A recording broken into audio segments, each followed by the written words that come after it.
Bob made a So mistake. it really sounds like you want my character to be named Lysander. I do not. Strong no. Well, hello and welcome to the inaugural, I don't want to call it like session 1. It's more like session 0.5 of Panacea.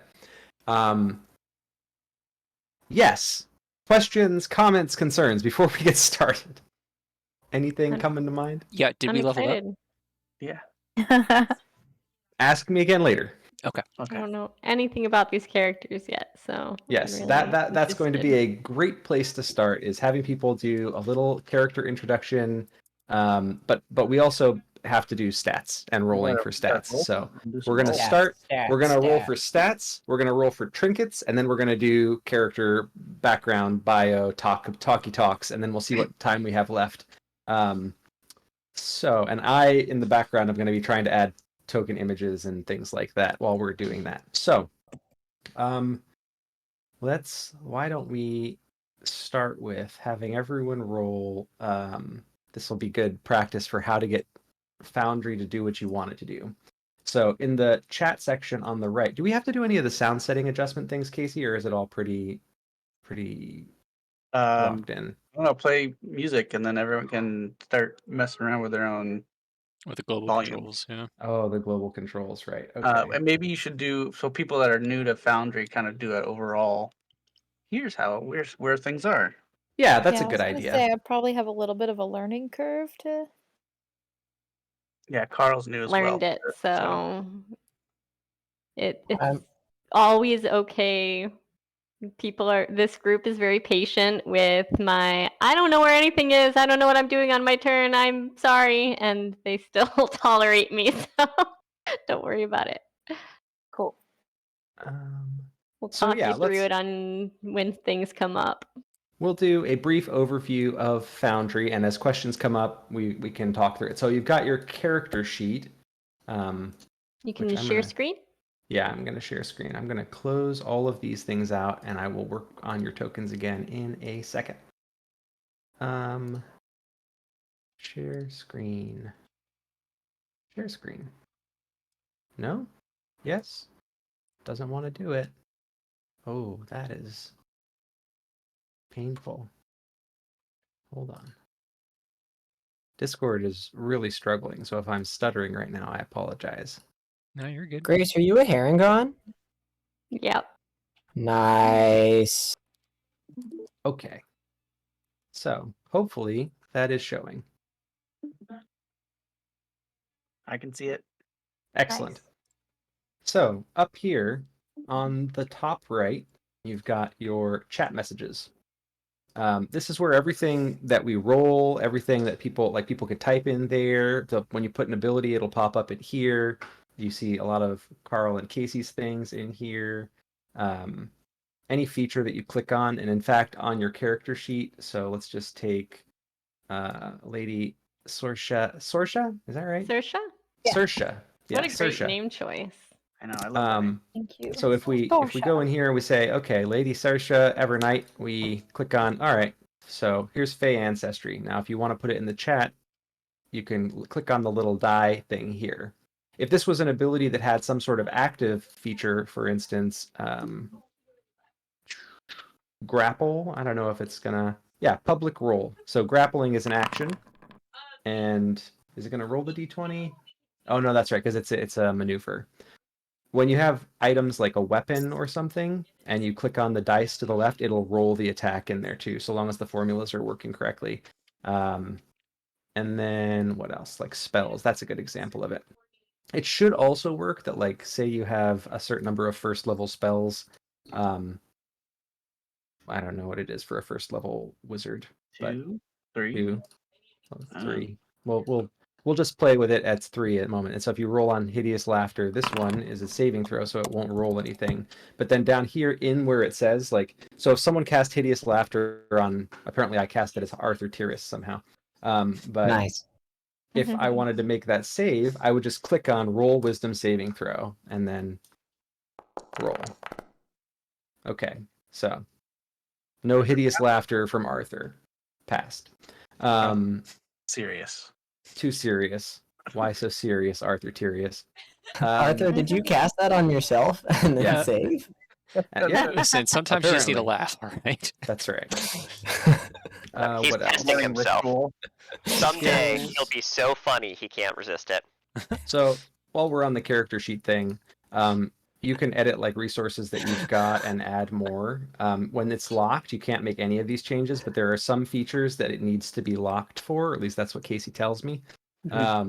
So once you're done editing and we've done all the stuff, lock it, and then just remember if you're like, I can't edit this, it's probably locked. Skills, this is where you'd roll like Arcana checks. This just tells you if you're proficient. If there's anything that you need to edit on there, you can configure it like, oh, I have an expertise die because of X, Y, or Z thing, or what have you. Yeah, inventory, this will become populated as we go, probably. This seems a little light, but it's empty. And then all of the features that you have, and then maneuvers, spells, bio, etc. Notes, I don't know that does anyone use the notes on the character tab? I don't. I do sometimes. I will. I threw some in just because that was where Casey showed me by example for linking some stuff. Okay, gotcha. Well, some people play right. And some of us keep messy notes in 4 different places and then never know where to find them. I have a Some Word of us, document. some of us playing, think you right? can remember everything, so. And some of us, Bobby, actually do somehow remember everything. I don't know how Bobby does it. Bobby I have a does. memory That's how Bobby does palace. it. I have a memory palace for D&D, and I don't have children. So those two things combined make it so that my brain is still functioning at a different level. For some Let's- things. How dare For some you things. speak memory Go palace, over I'm gonna have resting aneurysm. And you want to go over like rest, how to do a rest, and Yeah, so up here in the upper left, so fatigue and strife. Regular 5th edition just has one thing, and it's fatigue. A5e adds strife. It's a really cool mechanic. It's probably 80% of the reason that I was like, I want to do A5e, because I really like this split up. When you hit like different levels of strife, things get worse. You can see the color changes. It's very bad. You don't want strife. Spoilers, you're probably going to get strife. Question Fatigue. from the audience here, Bob. Yeah. How much of your enthusiasm for strife is in response to sociopathic behavior from your players in a recent game? So this Asking is for a friend. asking for a friend. This is referencing specifically that we had a character, and yeah, I absolutely would have given the party multiple levels of strife because of that character. So we had a character that. So there's this really, really notable Heron gun, and one of our characters killed this very notable Heron gun. He was evil. He was a thief, whatever. But he had a magic scarf, and it couldn't be removed from him. But you know what they could do? They could hollow out the chest cavity, remove the head, hollow out the chest cavity, and wear the torso, the now severed out, hollowed out rabbit torso with the scarf still attached as a scarf. That will get you some Nice. fucking strife in this game. Cool. Maybe not you yourself, but definitely your friends. So, Carl, Yeah. I was about to say we were wasn't pretty Carl. sociopathic in the game that Bobby ran for us, but nothing like that. Oh, No, not even that's close. In fairness, my character did not do that. At worst, it was my suggestion. it was his suggestion, which is like Jesus. a fact that has been lost to time. That story is always, I can't believe Orlo did that. It's never, I can't believe Sea Shuttle suggested that horrendous workaround to not being able Was to it Sea remove the Shuttle or scarf. was it Carl though? Yeah, it was probably Carl. It's hard to say. He played, yeah. Anyway, Well, that's let's the see. thing. Carl's able to suggest it, and then Seashell can go, "How? Why would you do this?" It's the great thing about roleplay. Mm-hmm. Mhm. 100%. All right, and then we've got Not a so- character right now. over here, resting. So when you do a short rest or a long rest, so after we get everything set up, you'll have a number of hit dice equal to your level, and they will be of whatever your hit die is for your character class. So wizards are what, D6? Yeah. Right. And so like for this character would have 1d6 in here. I'm not sure why gotta that's. set it up beforehand. Oh well, So I you did go not very do that. bottom. So if I go like this. Yeah. Huzzah! Oh look, you now have a hit die that you can spend by doing that, and then Wahoo! you would get 3 HP. Okay, Now I gotta put that back because you still have that. All right. Can everyone configure that for themselves, or do I have to do that, Case? No, everyone can configure that. Awesome. Can I do that? Yeah. Yes, So you just go to yours and you would put a D8 Wait, go to because you're a bard. my. So Where? your configure hit points over type? here on the Wait. left. Do I have to unlock it first? Yes. Yes. Unlock. You can't make any edits while Okay. locked. Configure hit points and then do what? Put one in the D8 box on each side so that you have one of Okay. one of your hit dice. Thank Okay. you. And then what else we got? Well, okay, so while we're here, let's just have Lady Saoirse Evernight roll some D6s. Specifically, roll 4d6, and so the way that you do that, oh, I didn't even see that you could do this down here. I've never done it this way. But you should be able to click this up to a 4, and then Mhm. Whoa, what? click the D6. Where is that? Right at the bottom. bottom Bottom of of the chat. Yeah. Whoa. Never saw that before till literally just now. Casey, I am so sorry. I've just been Fine, typing it into fine. the box. Fine. You're learning I new always- things. Mostly me about to your do that, I friends, know. but still. Me to And do so- it. Let's see. Yeah. So let's see. So you're gonna do that, and then you can. Oh, So I see you it. and we re-roll ones. So go ahead and roll another D6. Actually, let's do all 7 of these first. So Sorry, do that was me. I did that. I jumped the gun. I got really excited. I'll hold Well, up. Oh, deleted, that was you? Deleted. Okay, so which is good because it was a rough roll. Okay, so down at the bottom. Yeah. Yeah. if I do that, did I do it? So you rolled 1d6 plus 4. Oh, why did I? Where did the plus 4 I come clicked from? plus. Because Oh, the no. 4, You've gotta- Oh, modifier. I You've see gotta what I've click- done. you gotta click the die icon multiple times to add more dice, Gotcha. and I then added +4 at the bottom, not 4 times. the Right. one. Okay. So if- wait, if I do this, okay, no, Oh, there's I no way see, to okay. do it. Is there a way to make it do Here's it 7 3 more. times? There's 3 Okay. more. I don't know. I Wow, don't know this that is one. so much Can't better. play around with it. Yeah, I It can't figure is. out how to do it either. I'm getting confused. When you click on the die on the bottom of the Yes. bottom right of the page, each time you click on it, it's going to put Oh, another you just click it 4 d6 times. Okay, and I I got think it. if- into if you the right- formula. I think if you right click it, it removes the die. It does. yeah. Okay. It's pretty intuitive once you know it exists. Yeah. Okay. So that's your Yeah, first you can do roll. it. Now go ahead and roll 4d6 6 more times. Wait, what? He's rolling Yeah. for stats. Yeah, she's Okay. rolling for stats right now. Okay. I know how to do it. Oh, Holy shit. good roll. And yeah, so 5 more of those, and then we will have a conversation. Ominous. Conversation.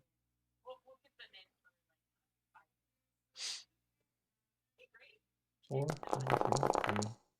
How many do I have left? You've done 1, 2, 3, 4. You've got 3 more.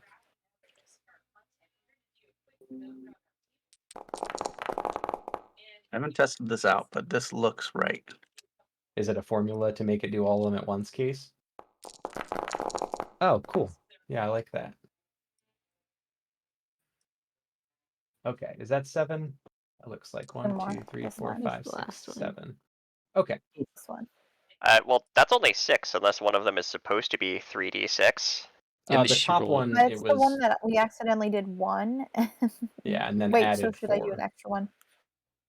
1, 2, 3, 4, 5, 6. No, you did 7. 1, 2, 3, 4, 5, 6, 7. Yeah. Okay. So you've got now you've got 7 rerolls. Any die that you rolled in there you can use. So the way that we're going to do it is for instance, you could go to your one up the top. You're like, wow, I got a 2 6s and a 5. That's a 17. So that's really good. You probably wouldn't choose to re-roll that one. But How you do could I look back at what they were? so in the chat on the right, you can use, if you've got a mouse wheel, you can scroll up. If you don't have a mouse wheel, you can click on the little orange bar and drag it up. And then to Okay. and If to I show the click on individual. the bar, it'll show me what rolled. Yes. Yeah. Yeah, so if you click on where it says 4d6, it'll show you what you rolled. And actually, we're re-rolling ones, so you already have to, where is it? I think there's only one that you rolled a 1 on. So roll 1d6 just for the re-roll. That way we have that locked in? Okay. 2. Okay. All right. So now you've got 7 dice that you can re-roll across your entire pool there. So right now you've got, if we're looking at your stats, let's do some maths. Maths is fun. You've got so we take the 3 highest number in each of those rolls. So you've got a 10, a 17, not a 21, a 14. This might also Roll work. the 2, 12. Yeah, if the formula works, that'll be awesome. And a 13, and a 12. So for those, you could go back and be like, oh, there's some that I rolled like oh, well, let's look at the one where you rolled a 6, a 5, and 2 2s. You could be like, I'm gonna re-roll those 2s, and you use 2 of your 7 re-rolls, and you get to change, right? Gotcha.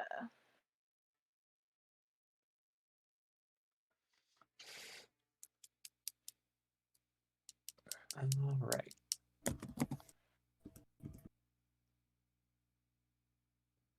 I do that right now. Yeah. Okay. So already, did you say you automatically get to re-roll the ones, and that's why we did that? Yeah, that's why we did that. So what you could do now, Then- actually, the easiest way to do this is just roll 7d6, and then replace any number in the ones that you've got already with those numbers. These are free floating dice that can be put in place of any of these other ones. Feels kind of complicated. A little I'm bit. gonna get a notebook, I think. I like to write things down. Let's see. I threw those 6. Ah, there's A5e and 5e class features. That makes Yeah, that one so messed me up. I Yeah. don't know how to. Okay. I had the same was problem. trying to add things, and I was like, it's not in here. I'm like, oh no, I don't know why 5e stuff is showing. They people There. requested it, so they added it. That was okay. And anytime you get a Yahtzee, it's your stat is an 18. So Old just as an school rule, huh? the old school rules, yeah. So just as an example, let's say you have, what is it? These 2 2s, the 4 and the 6, right? Like that's a 12 right now, but if you took the 2 and the 2 and swapped them in, you'd have an 18 instead. You mean wait, like if you have 3 of a kind? 4 of a kind. 4 of a kind. Or oh, if you Has have to 4 be of a all kind. 4. Yeah. Gotcha. I see. So if I'm doing my math right, that would mean half of this is just that like Bobby likes to do weird mental math shit, and it's fun for him. So Yeah, I think you just roll the dice and let Bobby do all the math. That's what we should probably just do. That's what I do. okay. That's how so I that play would this be, game. Oh, it's like second edition all over again. See if I'm- Yeah. Uh-huh. What's that, I'm go, really Steve? excited for Oh, when man. we send our favorite NPCs in to fight the monsters and just have Bobby roleplay the whole fight. We're not. No. Oh, by the way, Bobby I- Show. I changed my character to Druid. You if I re-rolled those The- ones you the can swap one. in. Can I replace that one? Yeah, you can replace that- that one, and you were gonna roll 76 anyway. So we'll roll 2 more d6, and then I'll do Yeah. some quick math for you. And, Damn, this is wild. It's like we're playing King of Tokyo over Mathing. here. All right. And then one more 1, because I see that Well, that that's was a the 1 new again. Yahtzee and not There's Yahtzee. so many Yahtzee. Yes, King of. It's me to suffer. There you go. Why would I play Nazis? Yeah, you step back. Okay. Never mind. All right. The So replacement number is 6524236. Yep.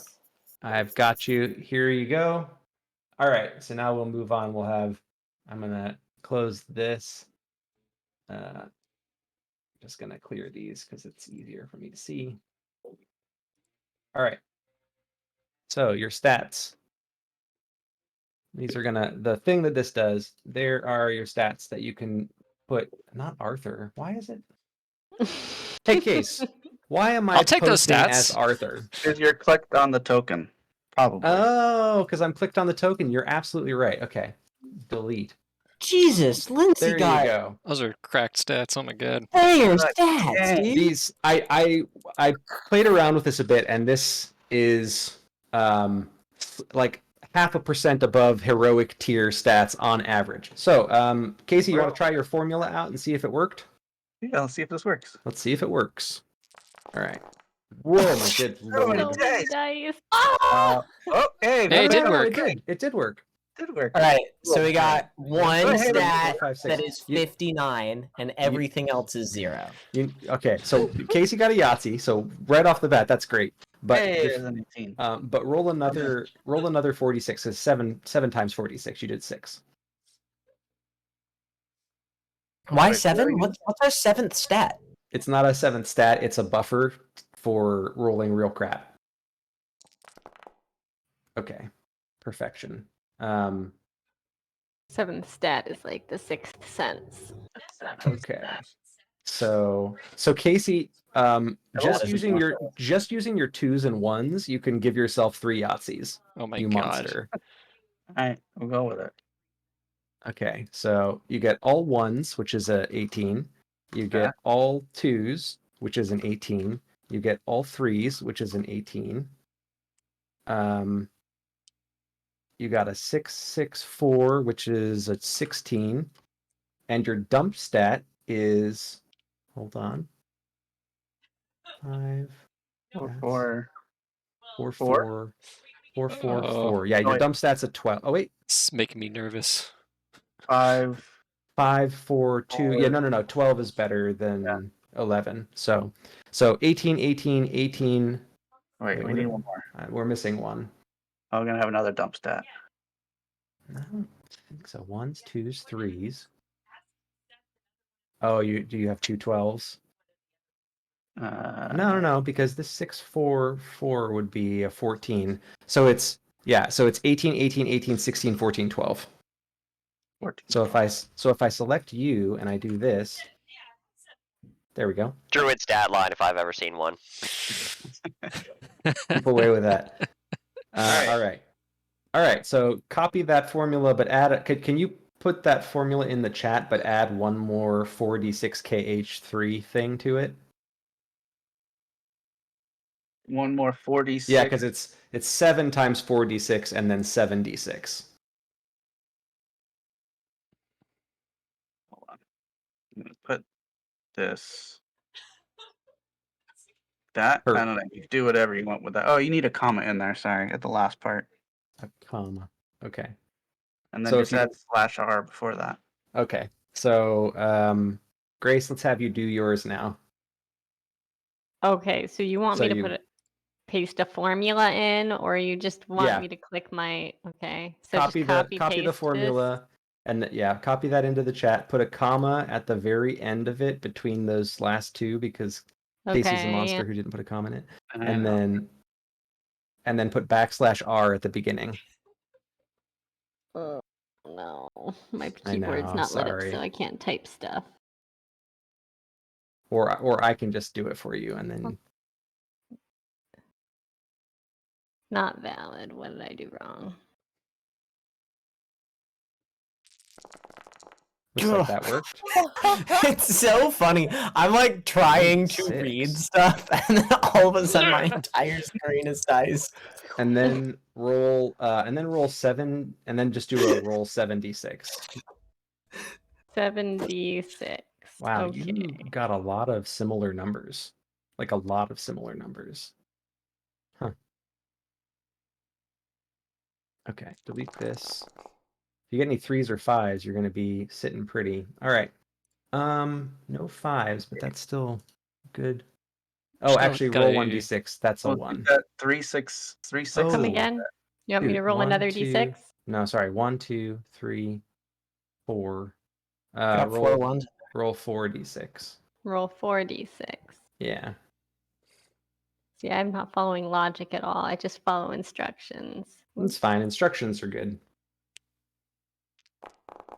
Okay. There's that 5. And more 1s. All right. So roll 2 more d6 because we re-roll ones. We don't leave any ones on the table. No one's left behind. No ones That's left just what I was behind. thinking. No one's no one. Okay. So Damn. maths say that that's an 18. That's an 18.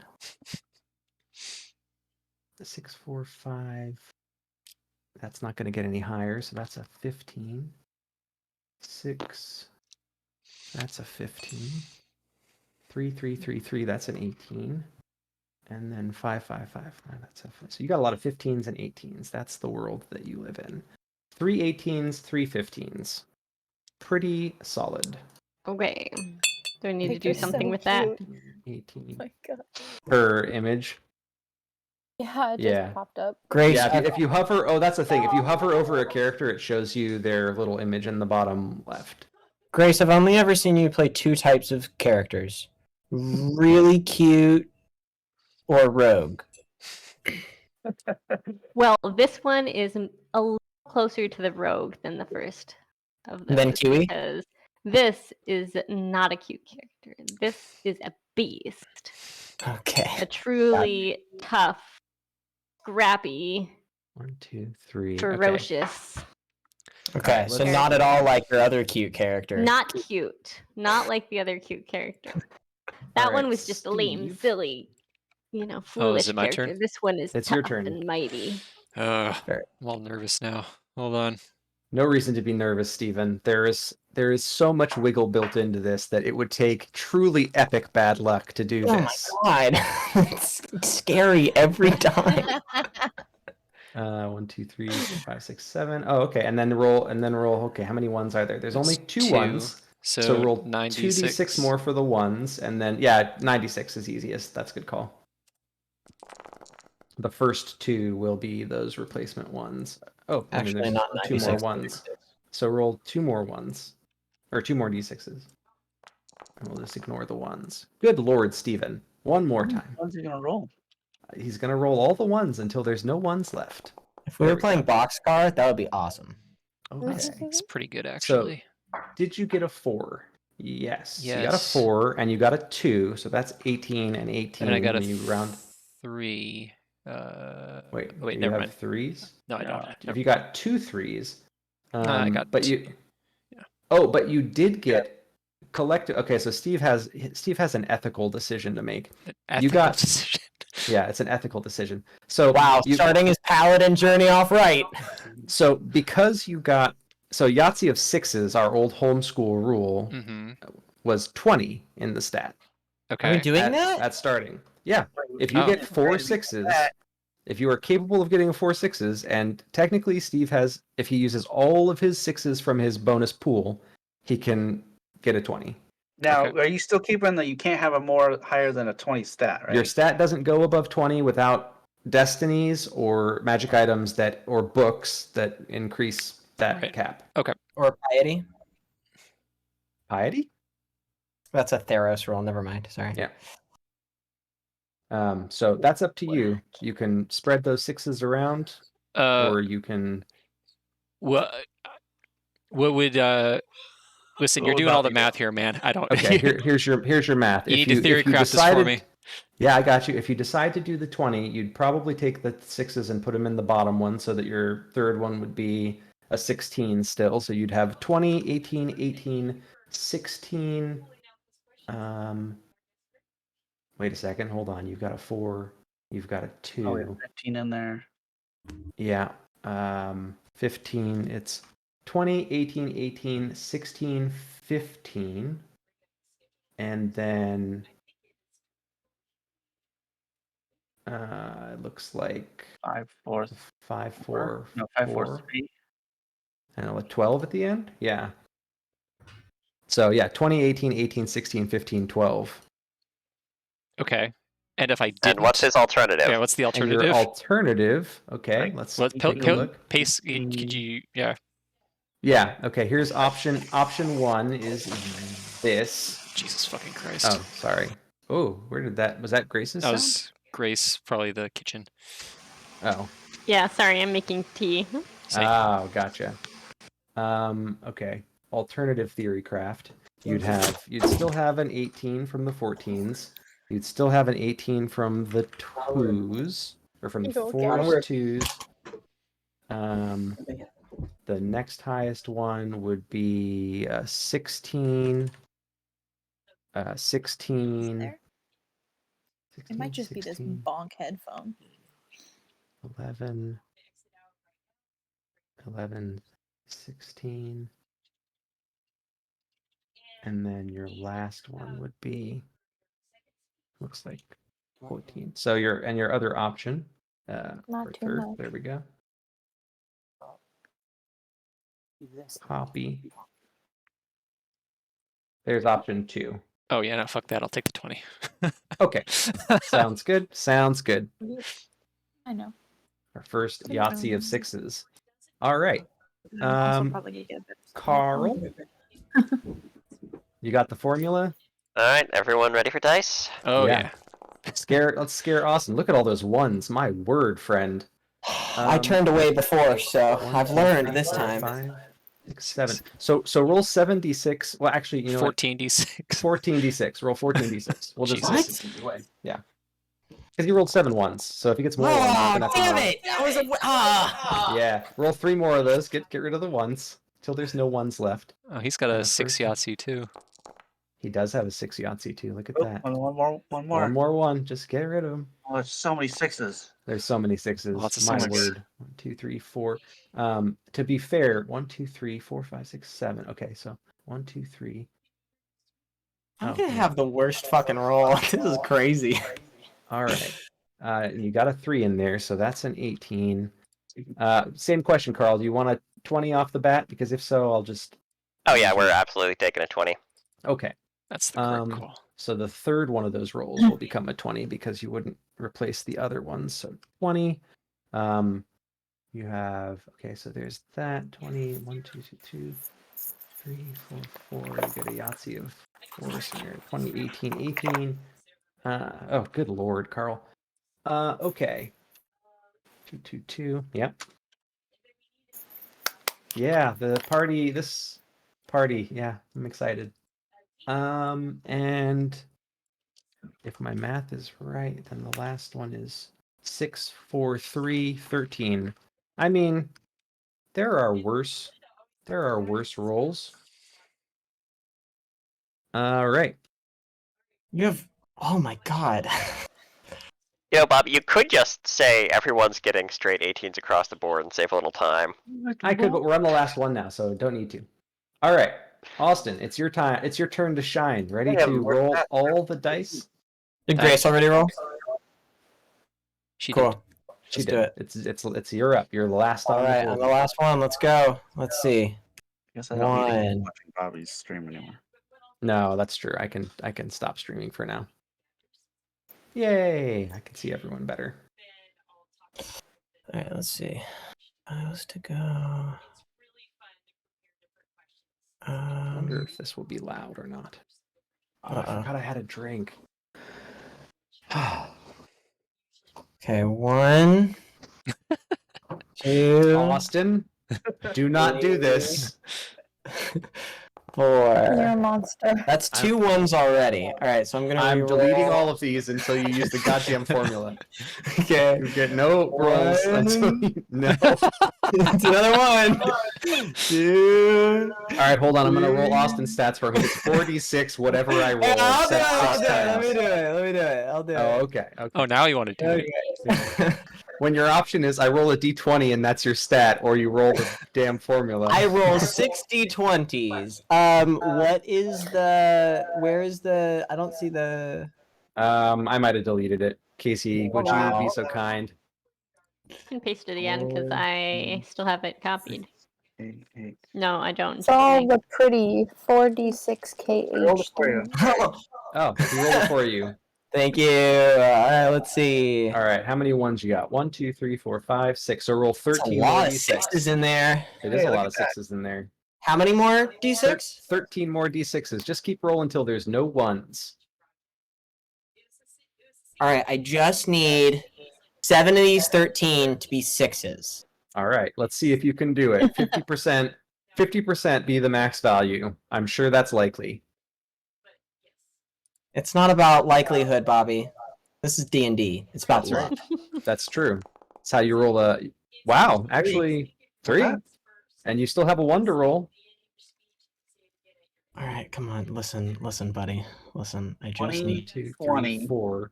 1, 6. 16. Ah! Oh, it rolled off at the last minute. Brutal. Oh, All right. Bob, did you delete the stats that were in the?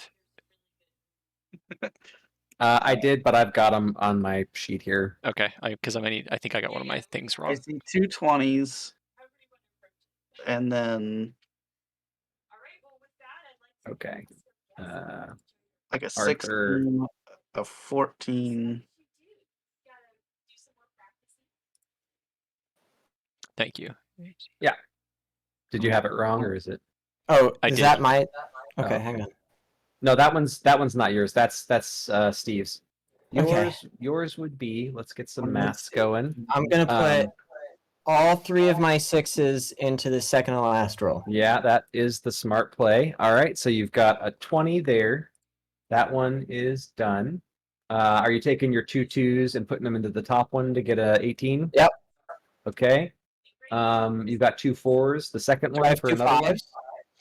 one. You have 1 5. Ah, damn it.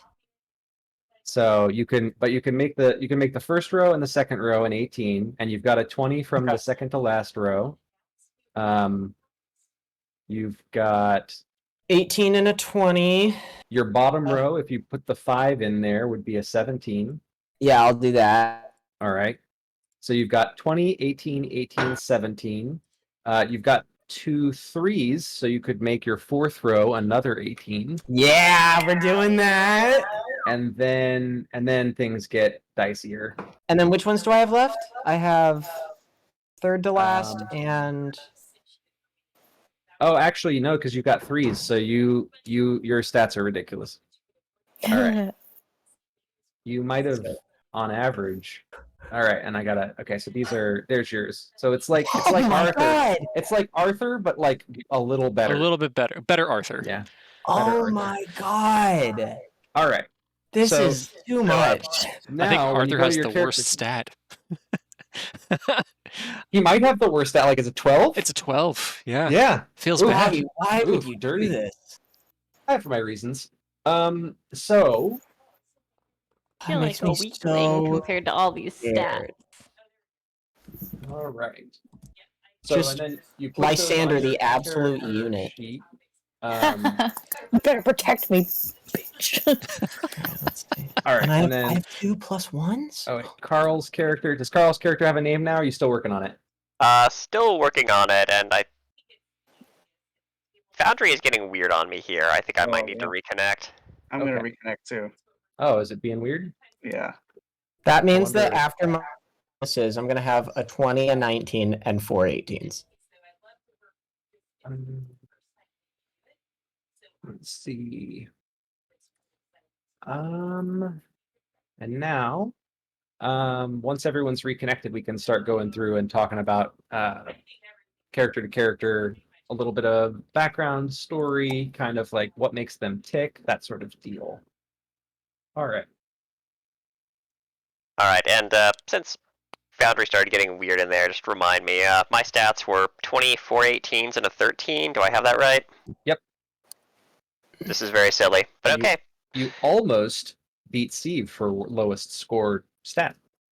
Almost. Almost. I think I have the worst stats of everybody. Really? Yeah. Okay. Even though they're great and they have the worst stats. Yeah. It's heroic level stats, and we will revisit that later. I understand. This is so stupid. All right.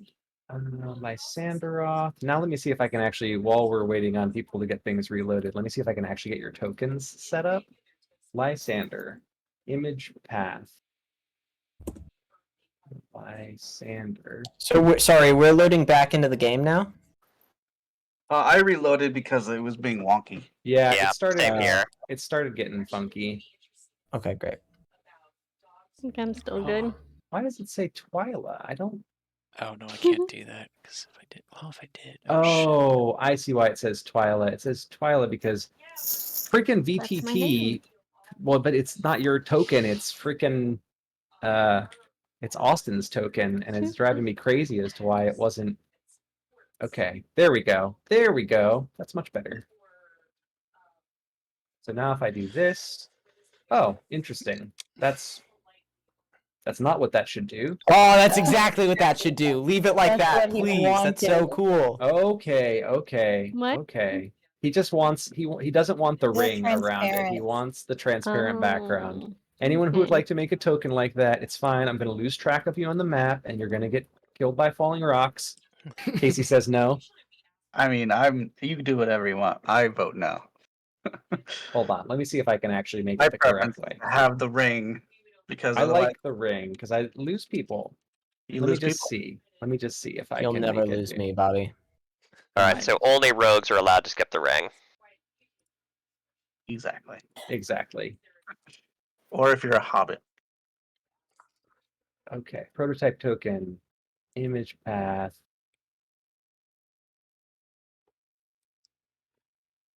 So why? How about now?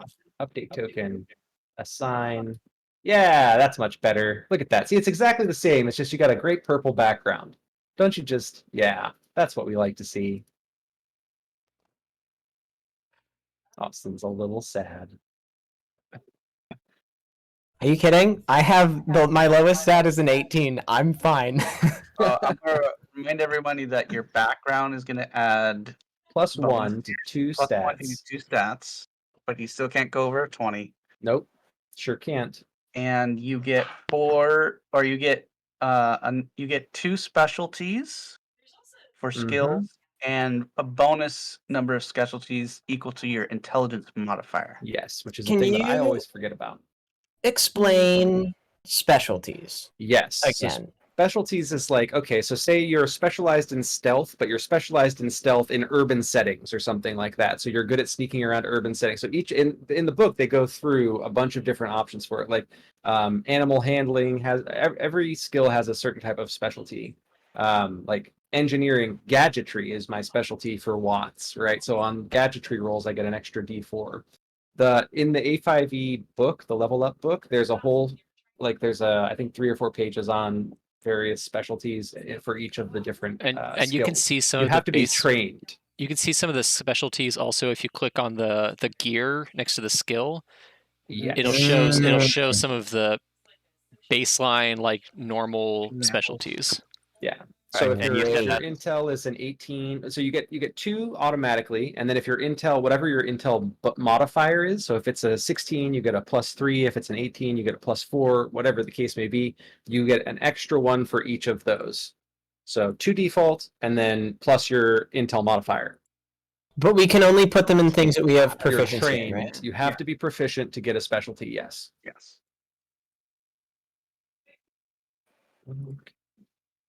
That's so badass. I think Lysander. No, it shouldn't say Austin's character. It should say. Here we go. Lysanderoth. Okay, so we get 2 and then plus so my intelligence is 18, so I get 4 more. That's right. All right, get this. So, wait.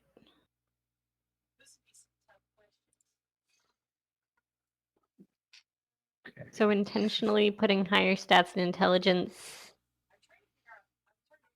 benefits you. We'll give if you you like more- having specialties. Yeah, for liking specialties are specialties. potentially Okay. useful, but they're circumstantial, right? If you have a specialization in explosives, well, okay, let's back off that one actually, because if you have a specialization in explosives, you're going to find an opportunity to use explosives for things. But like, there might be times you have a specialization that just doesn't come up, right? Okay. Okay. Okay. Or you have to get creative to get it to come up. All right, specific image. Why I'm gonna have to review this later. Carl's character is showing as Twyla now. That is not what I wanted. So what I hear Hey, is it was supposed to go Twyla. doppelganger instead of Spiderfolk. No, no. All right, so Carl, I do think one, adorable. Two, I think it's been done before. Oh, okay, that makes more sense. There we go. God damn it. Okay.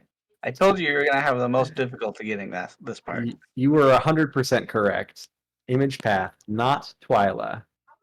All right. Select, update token, close. Let's try it again. Hey, there we go. Okay. Now we're getting somewhere. Carl, what's your character's name? I don't know. I've been busy thinking about dice. He All right. who shall not be named for now. All right. You can think about your character name while everyone else introduces their character because you've got background stuff. It's just name times. Represented actor. I'll be right This back. I gotta do is something. Oh, yeah. I gotta fix. Oh, this is hard. Do I get a 20 charisma and a 19 strength, or a 20 strength and a 19 charisma? Oh, because until you hit level 4, you can't. Yeah. Well, there's a question for you. When you get a feat at some point in the future, if you're not going Proclaimer, which stat, what half feat would you want? That. How do I look up half feats? Because I was literally just thinking that. Um, they're not super easy to look up on A5E, I don't think. The hell is How do I that look up- half feet? That's a half feat is a feat that gives you +1 to a stat and a bonus, like lucky, not lucky, excuse Gotcha. me, like Fey touched or shadow touched or half feats. Right.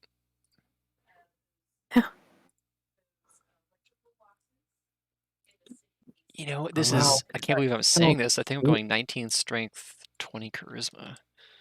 Honestly, as a paladin, it's the way to go. Yeah, it's weird. It feels weird to say it though, because like they're melee, they're up front. I'm like, but I get a lot of bonuses for having the bonus Yeah. charisma. It's weird. It's weird. I don't like it.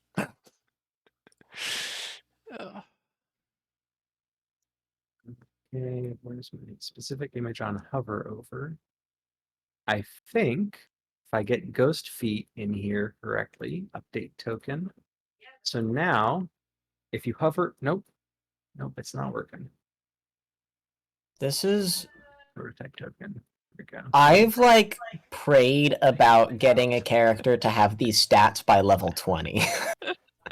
I've prayed to the Christian God about that exact thing, and it's level 1. Well, congratulations.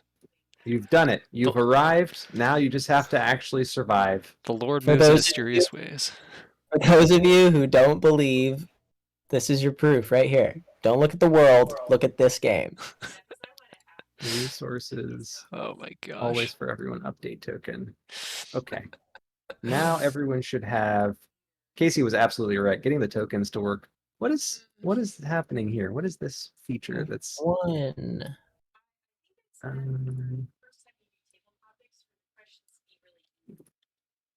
for some reason Saoirse has a little symbol in the upper left of her character, and I can't figure out why. It looks it's so there. zen. It looks like an It looks so zen. Oh, right click, Bob, Yeah. and then to the right, there's the glowy person. To the right, there's the. Oh, concentrate. You're concentrating on a spell. Oh, I see. Because you Because cast hideous laughter. I cast hideous laughter earlier. Got you. Yeah. Cool. All right. So I'm if all everyone's bad. back, Carl, you're still there. Yep, still here. Cool. And Casey's Ooh. back. All right. So What we've is got it? characters to introduce. Does everyone have their stats selected? Oh yeah. Yes, I do. I have one weird thing. I can't open just one, like the gear thing. I can open all of them except for history. And I used to be able to open history, and now I can't. When you say on the skills, On the skills, yeah. it might be open somewhere else, and that's why it's not. So if you maybe close your whole sheet, because that happens to me sometimes. If you close your sheet all the way down and then reopen it, it should work. Oh, I think I found where it was. Okay. Yeah. I had like shrunk it. Cool. Okay. I'm good. All right. So let's introduce our cast O characters. Do we start with the big or the small? We start with I, Okay, do it. Twyla the Terrific. I'm still workshopping the stage name, so, but that's how you should address me for the time being. What do I need? What do you need to know about Twyla? I mean, what's Twyla want to tell us? Who is Twyla? Yeah. Well, Twyla wants you to know Twyla is a bard, studied at the very prestigious institution of, what did I call it, Bob? You called it. Hold on. I only remember the initials, which is FU. I know. That's what I remember too. She studied at FU, which is. I studied FU, which is Flashy University. That's right, Flashy There you go. University. That's a for-profit school if I ever heard it. 100%. Yes. Well, yeah. Go FU! merged. Yeah, exactly. I merged triumphant and gloriously from nothing, from this tiny village of Bloomington, full of corruption and people obsessed with image and holding ridiculous little festivals. But I have my sights set on greater things because I recognize my own power, despite the fact that people keep looking down on me, literally and figuratively, and making comments on how my artistic skills are so pretty and nice and not realizing the true power behind them. So yeah, I'm going to be big. People are going to know my name, and art is for changing the world, not for being pretty. Great. All right. So, and also, you can look at my token one more time. Look at my face. You all get one and then we're done with that shit. I'm keeping that in my pocket. That's a back pocket all right there. All right, ready? Arthur's holding it. I'm holding it pocket. in the back Arthur pocket. hasn't used his. Okay, but completely unrelated to the Oz, do you enjoy ear scratches? I will neither confirm nor deny that. I think consent is needed for that. Right. Deny yourself of ear scratches? Wow. All right. Well, we'll work shortest to tallest then. All right, Tozer. Okay. Mr. Toodles. Mr. Doodle. This guy would go by Mr. Toodles. Mr. Toodles? Okay. What do you need to know about Mr. Toodles? Mr. Toodles has a questionable background. But he's a man that gets things done. And that's what's important. Getting things done. Making things happen. And everybody getting paid. Right? Because who doesn't like to get paid? Everybody likes to get paid. Mr. Toodles especially likes to get paid.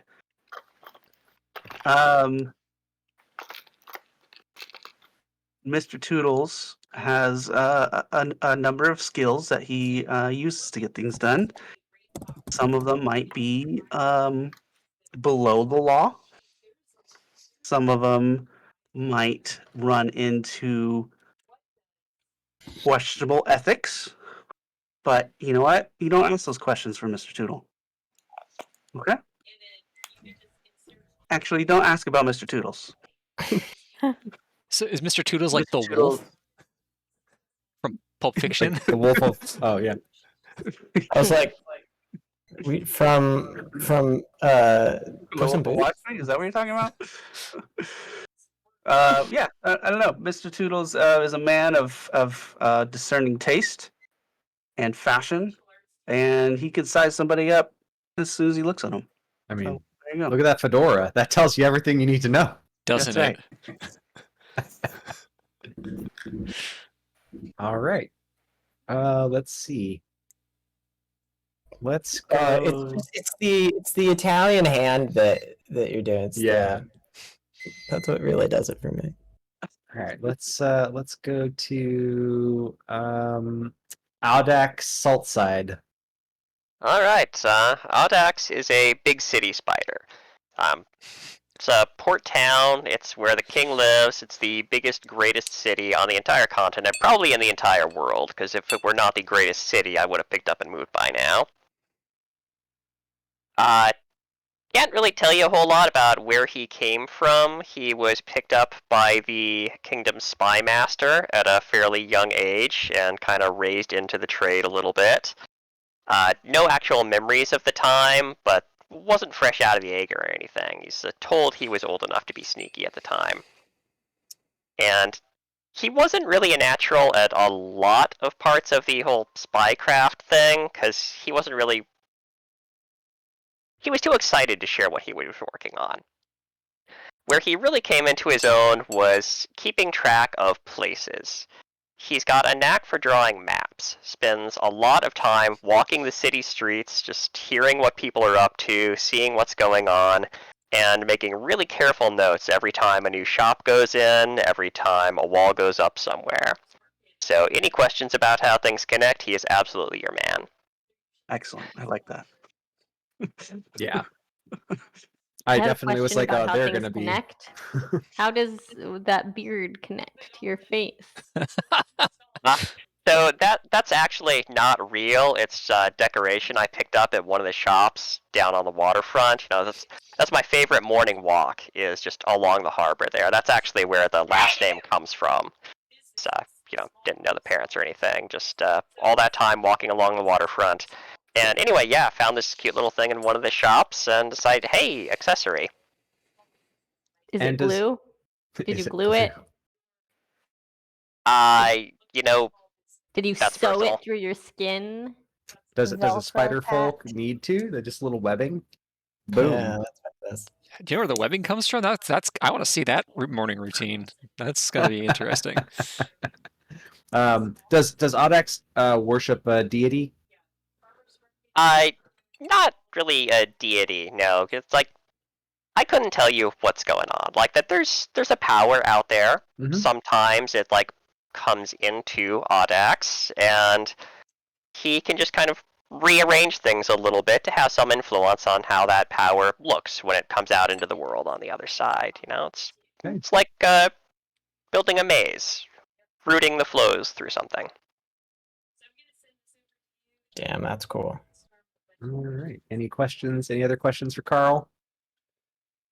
He's a spider folk person? Like He that. is a spider folk person. And are you a unique do you have spider folk family? Again, I couldn't really tell you. I don't know if the parents were dead, if I was egg napped at some point before birth. It's like total mystery. I haven't run into a lot of other spiders in the city. They Yeah. apparently not common around here. The real maze is his personal history. We will. Okay.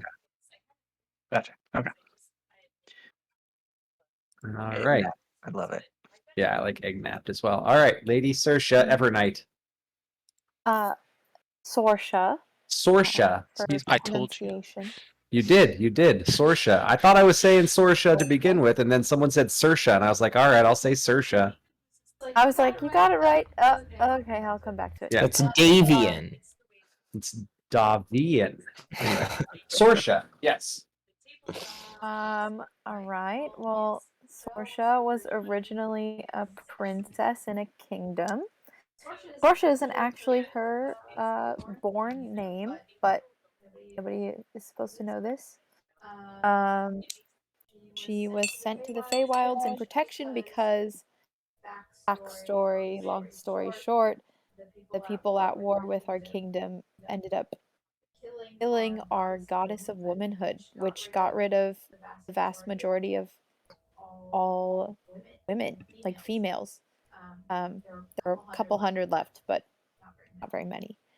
And so I was sent to a court in the dreaming, and basically they've just kept me alive to, and secret, to eventually go back and hopefully regain kingdom's power. And then we got a centaur. Any questions about Sorsha before we move on? Apologize, Lady Sorsha. It was I who butchered your pronunciation by applying traditional Irish pronunciation to it. So, apologies, okay. milady. So, are you still You in are regular forgiven. touch with the remains of the kingdom? Do you have open lines of communication? Do they have a Not lot of money? really. Is there a Listen, ransom? Casey's already in character. How much cash are we talking? Like, If we Well, were to man. ransom none you of and then you. Well, This is exactly about it. why none of you know about this. Yeah. Okay. you're not going to know. Yeah. Nobody Does she have a knows. cover name? And if they, Well, is her her cover name. entire Apparently- identity is her cover name. Yeah. She just went Yeah, over this, she- man. Okay. after going to the Night Court as a young elf, she was named Sorsha Evernight to, live amongst their royals. So she didn't live, poorly. Still a good time. But that is not her birth name. Although honestly, at this point, I definitely feels like it's more her name than anything else. So Yeah. And then we have a centaur. Yeah, he's just a guy. I'm Okay. literally And then just there's Arthur. So let's go ahead and tell us tell us about Lysander, Austin. I gotta say, Arthur's got to be huge if we're going in height order or in size order, because that's crazy. He's shorter than you. We just went from Sorsha to you. my bad. Makes sense. I am Lady Sorsha's bodyguard. I'm one of the captain of the guard. There's a little bit in here that I think we should figure out with you, Bobby, about like how we got to the party, or maybe that'll be what we do first time tomorrow or next week. Mhm. But yeah, so Sorsha was sent to the Feywilds with a very small collection of the survivors of Elfavar. And one of them was my grandfather, who was the captain of the guard. So it's this. I am third generation living in the Feywilds as her. My name is Lysanderoth, as like one of the guards, her royal guard. And I have never been to Elfavar, but I consider myself more Elfavaran than Fae, because like I am kept in a very strict like training compound and only leave whenever Lady Sorsha leaves. And it's the very much like my fealty to my homeland is my sworn duty and my mission, even though I've never been there. Yeah, he's a really buff centaur. I bet. He's going to be a challenge for me because I don't typically play stoic characters. Stoic and swole. Stoic and swole is not what I go for. I go for dex builds. Yeah, so that's Lysanderoth. He's a real stick in the mud, and Right, well, not gonna. at least there is still good news about your decks. Oh, my dex is still 20. So the dex is fine. Yeah, Lady Sorsha will be having very little. She will be very protected and having a little leeway. I believe it was like the first time that we left the Feywild was to see the summons of what this symbol was, or something like that, about how we all the got brand. together. Yeah, the brand was Yeah. that she Yeah, got. we'll talk about that after we do Arthur's thing, because you are currently unbranded. Yeah, Yes. I'm the only person in the party, right? Or am I not? You are currently the only person in the party who is Cool. unbranded. Yes. Great. I'm just that guy. My name might as well be John Smith. You know, Mhm. I'm a fighter. you probably would have some sense of how much a ransom is reasonable here, right? So, fast friends with Mr. Toodles. Say nothing. I do know how much, and it's about 5 copper pieces. So unfortunately, it's not really going to be that helpful to anyone, especially Mr. Toodles. So you should not look into that. I don't know. You should not look into that avenue at all. No, the bright side is that at start, no one knows that there's any reason to ransom off Lindsay's character. Right. So I'm just. And at the end, everyone will know there's really no reason because it's only 5 copper pieces. That's all you would get. Austin, you're talking about the stoic warrior type. Marcus Aurelius was the original stoic warrior type. That guy was badass as hell. So. Oh, did I ever say I wasn't badass? No. I'm incredibly badass.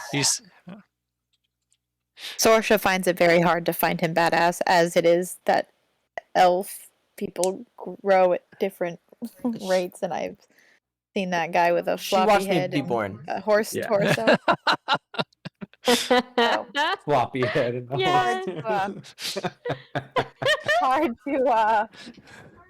to always like think a of very an authority figure. Yeah, because there's a like very the horse different part. relationship. There's like the horse part. They probably stands up right away, but the baby part is just like all over the place. Oh, it's thank God for Mage Hand is all I have to say, because otherwise, that baby neck would be snapped immediately. Goodness. Yeah. So a question. I mean, a real question. Was Sorsha there like when Austin's character was born? Was Lysanderoth born and you were there and you were like mage handing the neck upright or whatever?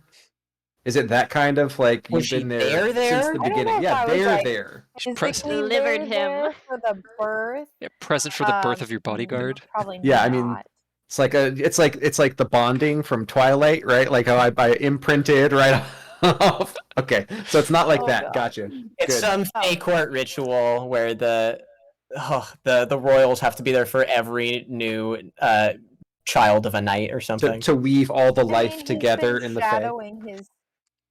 He's been shadowing his grandfather and then father and learning the ways of how to guard the royals. There's definitely a really weird thing where I'm entering middle age and she is still like very young for an elf. So like, but also old. Our age span did this in a weird way. Yeah. You're lapping her. Okay. Any questions for Lysanderoth? No. I'm here. All right, Arthur, round us out. So Arthur is a wanderer. He's a big traveler. He's traveled since he was a small child. His mother moved him from place to place. He was born in the city of Arca, which was a coastal city on the Aegean Sea. He doesn't really remember it super well though, because like I said, he and his mother moved constantly. They were constantly on the move. He is a herald and a member of the Order of the Raven, which is kind of it's a knightly order, it's a very loose organization, but dedicated to the rooting out of evil wherever it rears up.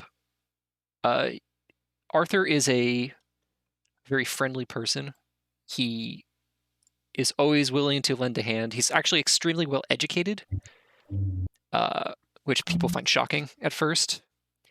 When he rolls into town, like, he doesn't own anything. Like, everything he owns is literally strapped to his person.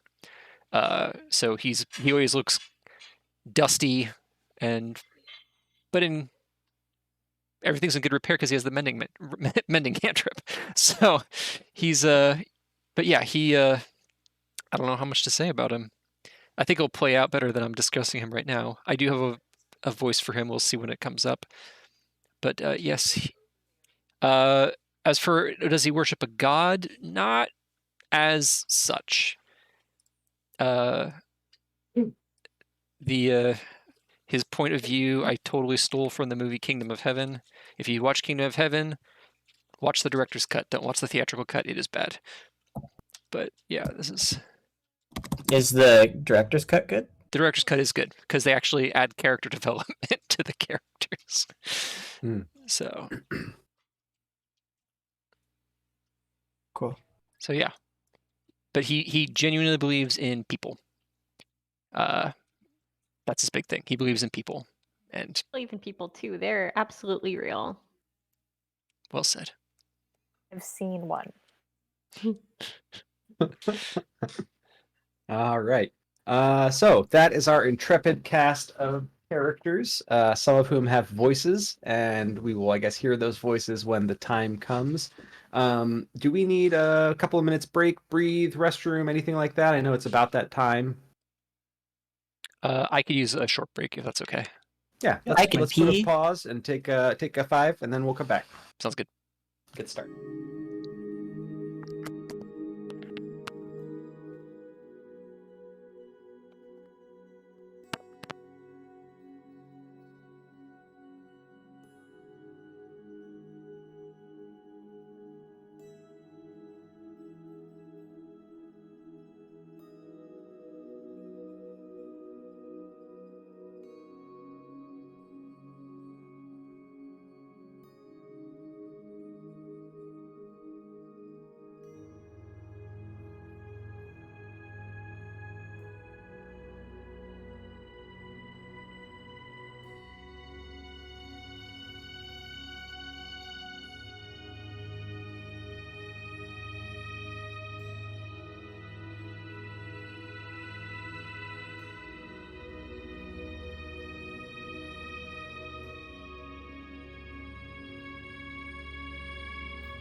Yeah, so the next thing we're going to talk about is the brand and the branding process. So the brand appears after your character did something that was selfless, noble, or good. Those are the confines of it. Self-sacrificial, even better, right? Like, um, so I can come up, I mean, some people already have ideas about that, but I can come up with things about where the brand came from, or we can talk through that now and you can decide kind of like, what do you think? Like, for instance, what would be something that Arthur would have done that would fall into that camp, right? Like, based on his values. Arthur has literally dedicated his life to doing that sort of stuff. So Exactly. Yeah. it might have just been like a Tuesday. I like, not to sound Yeah. flippant about it, but it might have just been No, like no, no. he isn't exactly sure why. I think he might have healed a sick child. Like, he used his lay on hands, Yeah. and the child lived, and he got the brand, and he was just like, "Oh, well, that's new." Just like, oh, Healed a sick child. Got it. just like Yeah. he doesn't Any know. given Tuesday. It's like something he would have done on another day. He probably healed another person. It's, it could have just been like a Wheel of Fate sort of thing. That child, if he hadn't healed him, something bad would have happened. But he healed the right kid at the right time, and now he has a brand, and he's just as confused about it as anyone else might be. You healed Geraldine Gozy, and Geraldine Gozy was important to the wheel. Yep. All right. The wheel turns. Anyone else have thoughts about how they may or may not have become branded? Well, not may not, because we'll I do. come to him at the end. All right. Yeah. So, So Mr. Toodles made sure everyone got paid, right? That's a Mr. good act. Toodles. Yeah. Mr. Toodles may have been convicted for some things that he may or may not have done, and spent some time in the clink, as you do. As you Everyone's do. done it. It's True. pretty common, right? um, Course for criminals. but he didn't take to being confined. It didn't suit him very well. So Mr. Toodles kind of devised a prison break. However, while they were escaping, him and a few other convicts, the other convicts wanted to maybe slay one of the guards that stood in the way. But that guard, Mr. Toodles kind of grew to know of ever some time and knew he had a family and three young, I don't know, spiderlings on the way or something. And Mr. Toodles stepped in and probably took a shank for the guard to save his life. And I want to say, I have to clear this with Bobby. Like, the brand was immediate and definite. And afterwards, like, as the rest of the convicts sort of ran off, there might have been one that hung around, and like the other guards just kind of let me walk away. Yeah, no, that's fine. The brand has its own rules. Like at the moment that you become branded, the laws don't apply to you the same way. They still apply to you. You can't just go robbing banks or doing the dang thing. But they're not going to keep you in prison because you have a higher calling at this point. You have a higher purpose. Oh, yeah. So that's fine. Yeah, the guards just are like, oh. Some of them probably bowed. Some of them might have gotten aggressive. But the ones that got aggressive were like held in check by their colleagues, and you were allowed to leave. So this is a thing that's like, people know what this means. Kind of. So that's a great question.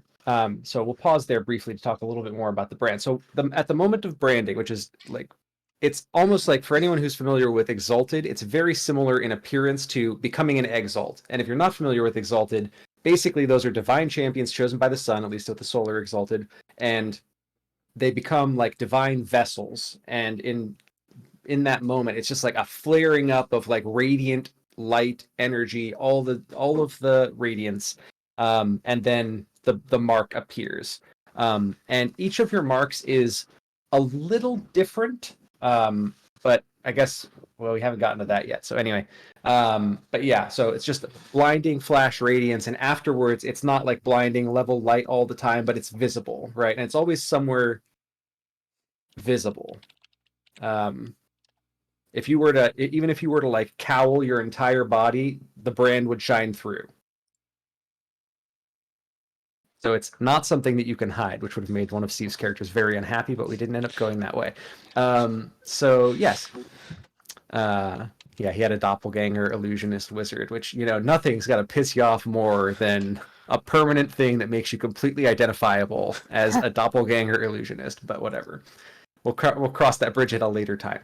Wow.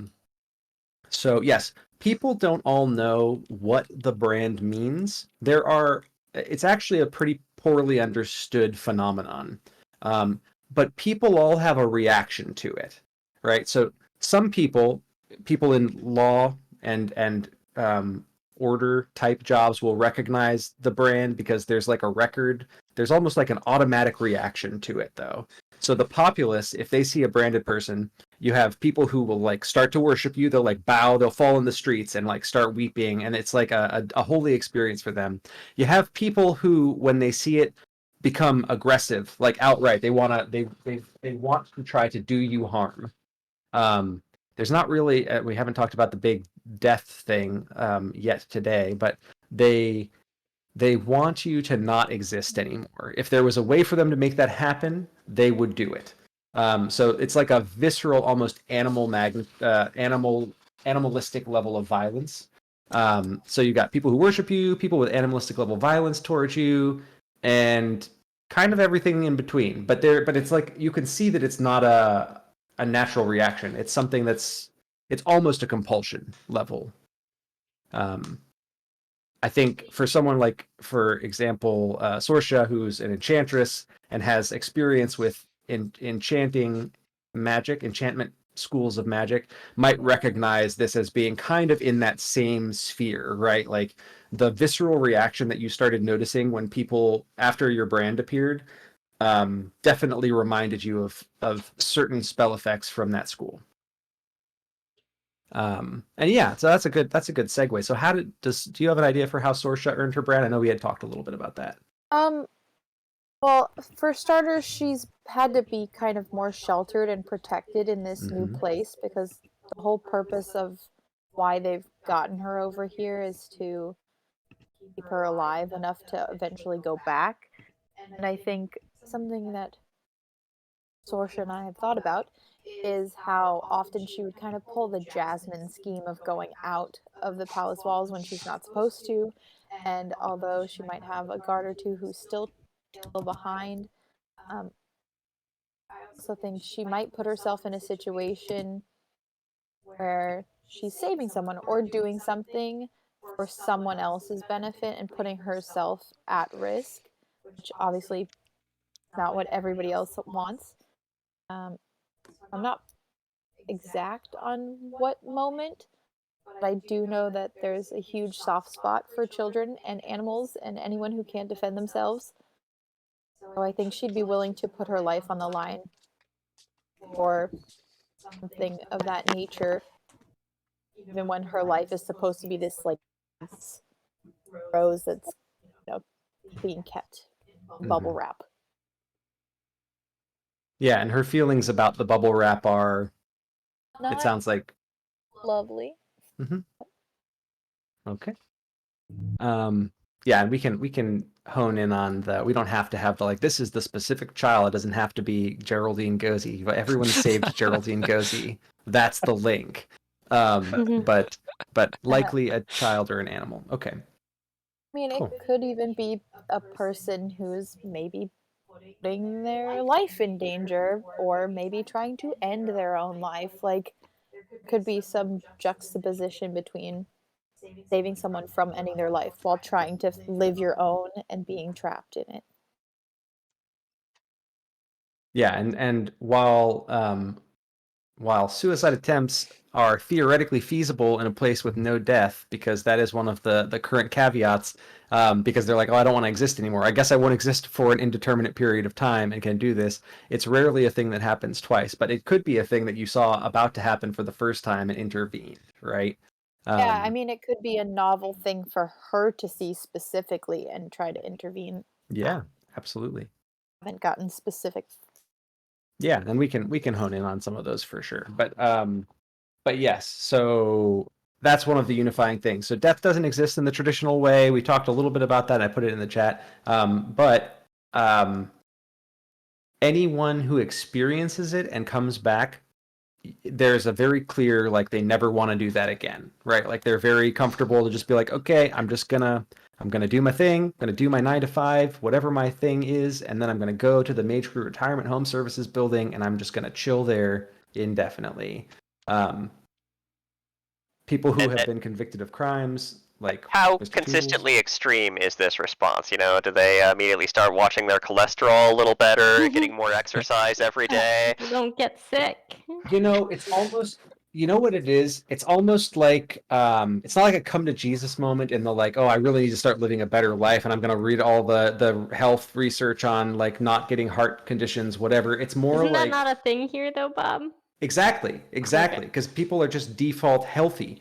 But you know what it is? It's more like they just start doing the thing it seems like they would have been doing had that never been an issue, right? Like, if, for example, if Mr. Toodles died, just as an example,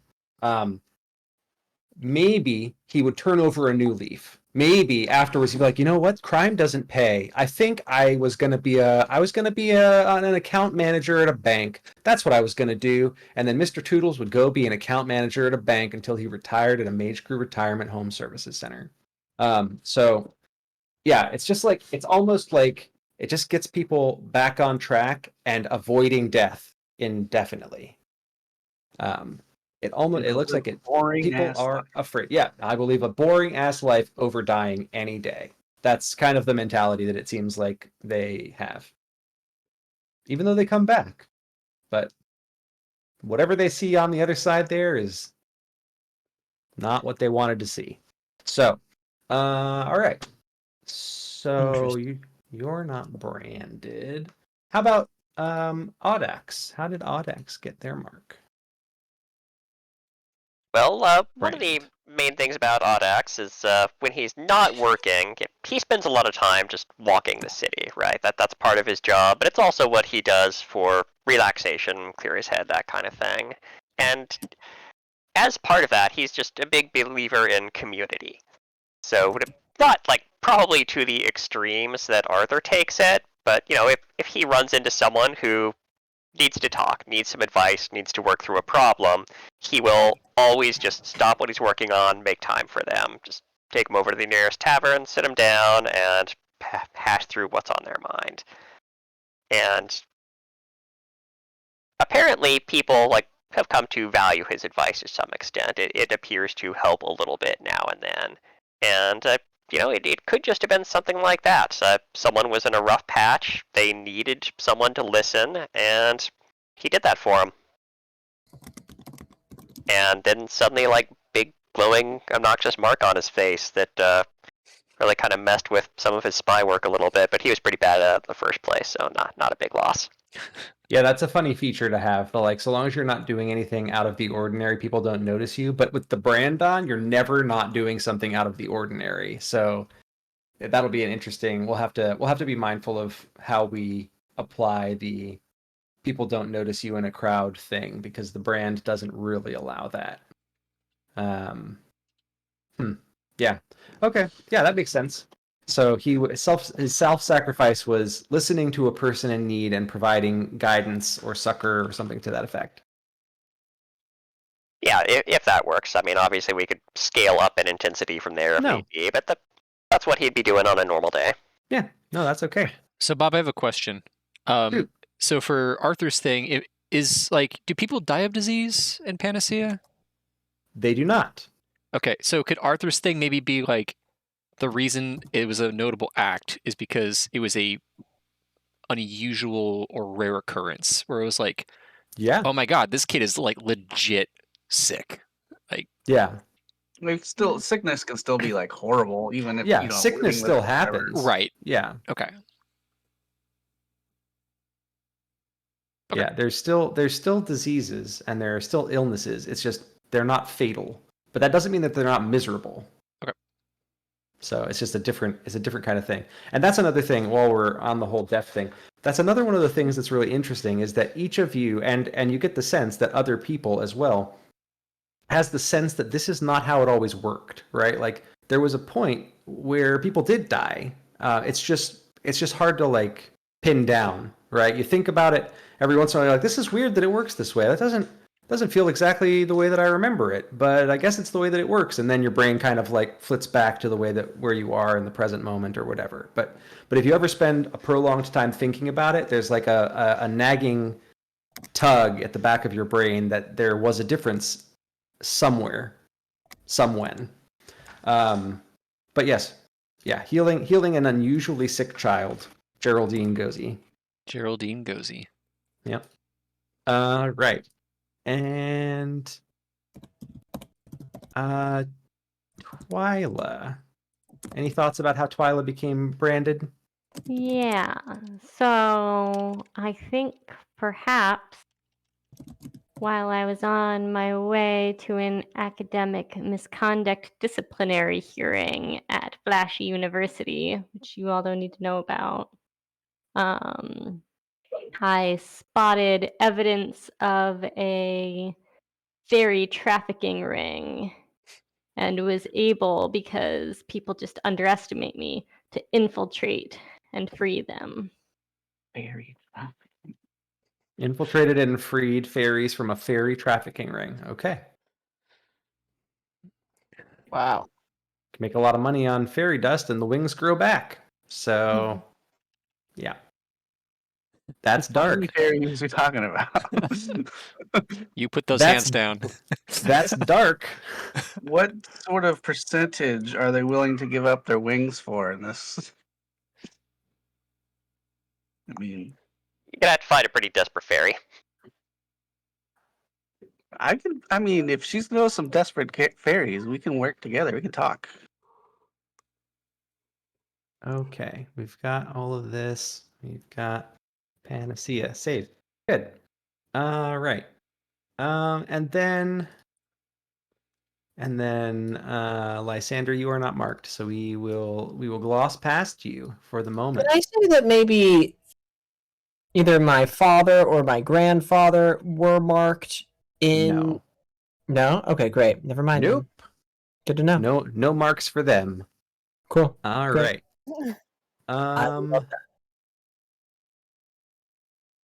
Ooh, I'm excited. You could have the in the back of your brain when I don't know if you were present. Were you present when Sorsha's mark appeared? No, because she sneaks out, and you're probably not all about the sneaking out thing, right? No, definitely not. I'm probably Okay, one. so you were not present. Probably one of the ones who either found her, or that she saw first when she got back Okay, to the castle. gotcha. Yeah, so she rolls in with the brand, and the moment that you see the brand, a funny thing happens internally for you. Lysander, you see her walk in. I don't know if Sorsha is like trying to be sneaky or remorseful, or that's Or up like, to what up, Lindsay. bitches unbranded? Yeah, or what up, bitches unbranded. But when you see the brand, you feel a sense of it's familiarity, right? Like there's a sense that you already know that she's the person that you're supposed to protect, but if you ever didn't know that, this would cement that just firmly, fully in your brain. But there's also like an ache that you can't quite put your finger on. So Okay, interesting. familiarity and maybe longing or pain or some combination of those things. Cool. Yeah. I do have a question for you. Shoot. So we're still in the Feywild when she gets branded? You are still in the Feywild when she gets branded. Cool. She's in hiding in the Feywild. Is there some reason story-wise that she would need to leave the Feywild because of the brand, or do we have to create one? Yes. No, There is? we've Okay, got great. that. We've got that locked in. So Great. well, now that we've covered everyone's brands, the part of the reason that Sorsha will leave the Feywild and you with her is because once you're branded, there are two things that happen. There's a space that is known as where the branded go, and the only people who are allowed to go there are the branded.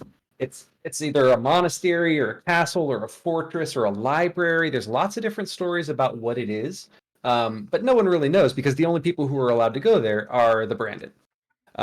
So once you're branded, you are sent there. And if you're not sent there, because people will just stop and be like, "Are you on your way to the monastery?" And like, apropos of nothing, they'll just like walk up to you and be like, "Arthur, are you on your way to the monastery?" And you're like, "How the fuck do you know my name?" Or whatever you would say. But yeah, apropos of nothing, people will just start asking you about the monastery, or you'll hear it slipped into conversations. People not even talking to you, and they'll be talking, "Hey, did you know that Sorsha's going to the monastery?" And probably the very first time that you hear this, what it says, hold on, I gotta find a thing really quickly. Okay. There we go. Yeah, so the very first time this happens, and only the very first time that this happens, it's, "Hey, did you hear? Novali's going to the monastery?" And I think you like freeze because I felt actual fear in my core. yeah. But it's only said between two people, and then they move on like nothing happened, and they don't recognize, they're not looking at you, they don't make recognition with you, they just had a conversation, and then they moved away. But that's what you start to notice, is like people will bring up you going to the monastery, or they'll just straight up come up and talk to you about it and be like, "Oh, you're on your way to the monastery, right?" I wonder how Mr. Toodles handles people just like, he could be in the middle of a job. It's freaking him out, man. Yeah. It's the best thing that's ever happened to Twyla. That's horrifying. That's so bad. I probably will have to I probably try not to do that, like try not to go for like the longest time until like I gotta figure out like Yeah, it's getting in the way of work, you in know, the like way it's and can't do anything, right? yeah. You're like going up to someone for a job, they're like, "I'm sorry, I can't hire you until you've gone to the monastery." Like Yeah. for a while, you're like still doing your jobs as normal. You're like, "Yeah, whatever. Good luck." Yeah. Good luck railroading me to my destination. This is a get out of jail free card. What are you talking about? This is the start of my villain era. Right. Yeah. Yeah. It's getting in the way of things. I gotta sort this out. I gotta do this thing, and then I'll be Yeah. right back. And then I'll be right back. So, Arthur never Alright, questioned let it. me- He just was like, okay. Before we move on, do we get a trinket? you do get a trinket. I'm sorry. That's a very important part It's of the character most creation. important I apologize.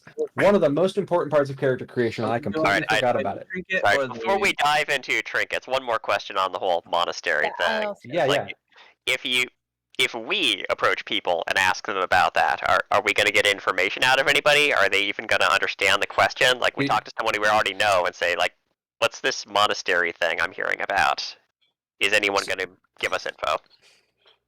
So do you just go up to someone and ask, like, "So what's this monastery thing I've been hearing about?" Audax specifically would ask his boss what the hell's going on, if he knows anything about this. Okay, and what's He your does work for boss's this. name? Hold on, I've got. I didn't make up a name, just Okay. the spy master. Okay, so you go up to the spy master and you say, "What?" I keep hearing people talking about me going to a monastery. What is this about? Do you have any idea what's going on?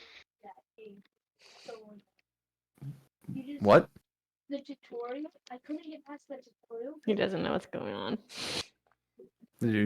Something about a monastery? Oh, wait, you mean the monastery?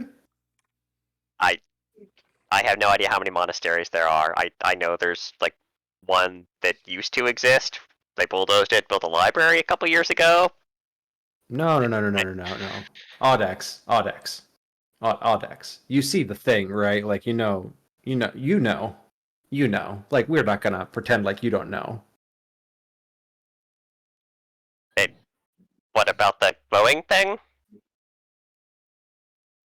Yeah, what about the glowing thing? What does that have to do with a monastery? Audex, I've made it my life's work to know everything there is to know. So I'm not just gonna give. Well, you know what? I will. I will this once. I'm gonna give you this one for free because you've been a hell of a trainee. How long have you been working for the Spy Master? Probably about 20 years. Okay, about 20 years. That's not okay. Yeah, you've been. Hold on. Let's give a roll. You want high or low? Let's Nice. take high. High. First roll of the campaign. First roll of the campaign. Average. Pretty average. You've been a pupil, and I've really appreciated your You've been a pupil. taking consistent performance across time. And so I'm going to give you this one for free. The monastery is where the branded go. I've made an entire lifetime out of finding information, and I've never been able to get a lick on the monastery, other than you'll know how to get there. So go on, I'll see you when you're done. Right. Thanks, boss.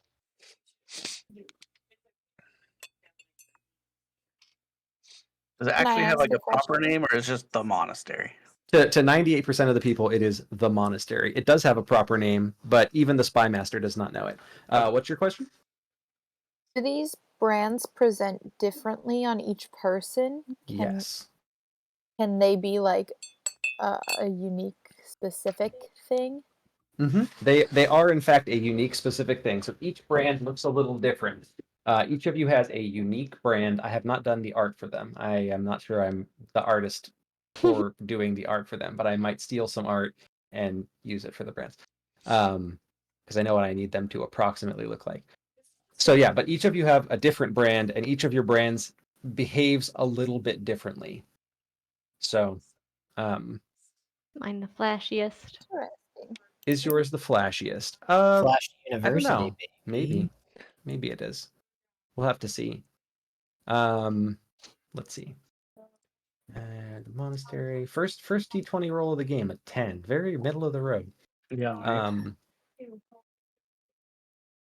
And then let's see, where were we? Okay, yes, so that's why you'd be leaving the Feywild.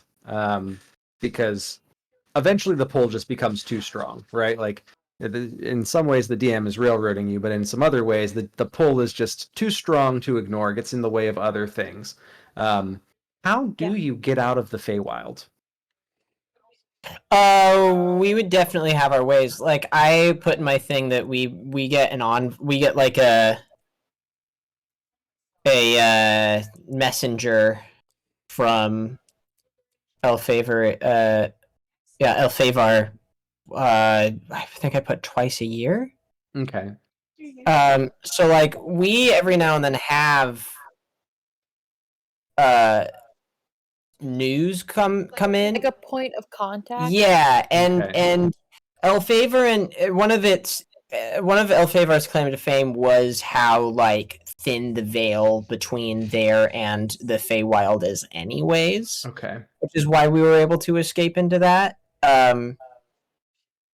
So I don't know if we'd probably want to escape the Feywild and go back into the material plane somewhere else, though. Not in Elfavar, given Yeah. the history and where things are left there. Yeah.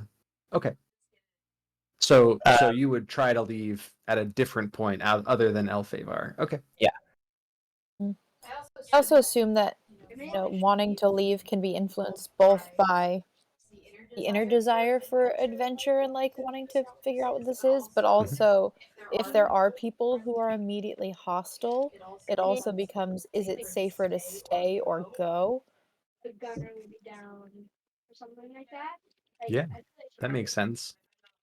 Is it? I mean, and with the brand too. Like, is it safer to stay or go? Like, maybe I don't know. Does Sorsha feel like the brand appearing is some sign that it's time for her to undo the harm that was irreparably done? I mean, ostensibly irreparably done to her homeland. Maybe. Okay. But also maybe it's like she feels she hasn't gotten to fully live yet, and this might bring these experiences that she hasn't gotten the chance to really experience. Yeah, that tracks. I mean, it does have the smackings of the beginning of a magical adventure when a brand mysteriously appears on you. Arthur's been off having mysterious adventures for a while now, so any other Tuesday, but still the brand makes it a little different. How does Arthur handle the? So, are you on the way to the monastery? You know, he takes it in stride. Mhm. Divine messages are things that happen, and he's kind of going with it. But deep down, Arthur's worried. He has reservations about this. Part of it is he's still working through the feelings a little bit as he works his way towards the monastery. He doesn't know where it is, but he just assumes that he'll find it. But there's a fear that whatever he's being called to do, he's not going to be worthy to the task. But he is still going, and he's very interested to see what happens next. The historian in him is almost giddy about getting to see this mysterious place. He's been to a lot of mysterious places that wound up being shitholes, so he's tempering his expectations a touch. Let me see if this works. This might work. I see a Should map. be on a dark. Should be a dark map. Yep. Mm-hmm. Okay. Well, You are- dark with lots of trees. Dark with lots of trees. Yes, that is what you got. Okay. Looks like it worked. Yeah. So you all end up strangely arriving at the same time. Serendipitously, as you're walking up, you notice. So there's a moment. Right, so I have to interject. So it was my fault. We got sidetracked from this in the first place. Yeah, that's fine. You got a Trinkets. question. Trinkets, yes. Okay, so let's pause before we do the first scene of the thing and the last scene before we call it a night. We will do trinkets. Thank you. You did get us sidetracked. All right. Might From have the been players me. I had a players question. handbook. All right. Are we doing the players handbook one? Hold on. Do I like that one better? Actually, I know what we're gonna do. Here we go. Okay, so we have different trinket lists for different people. So I'm gonna start with you two because I have your trinket list up first. So Lindsay, roll me a D100, which you can do by typing /R space 1D100. You can use the. Oh yeah, I or just you can clicked just the use little- you can just click the little, yep, 100%. 64. Okay. Ooh, you got I love that number. a piano key carved from a satyr's horn. Dark. Dark. That's right. Hey, Feywild, you know? That's right. Feywild. All right, and then Austin, you will also be rolling on this this list. This is my Witchlight campaign list. Amazing. D100? D100. Don't roll a 64. Yeah. Because then I feel really bad for that one satyr. Oh, hang on. Right, but it's an extra special bond between them. Yeah, it was a bonding experience. They carved the satyr's horns off and then shaped them into piano keys. 71. Okay. 71. A wooden apple painted blue.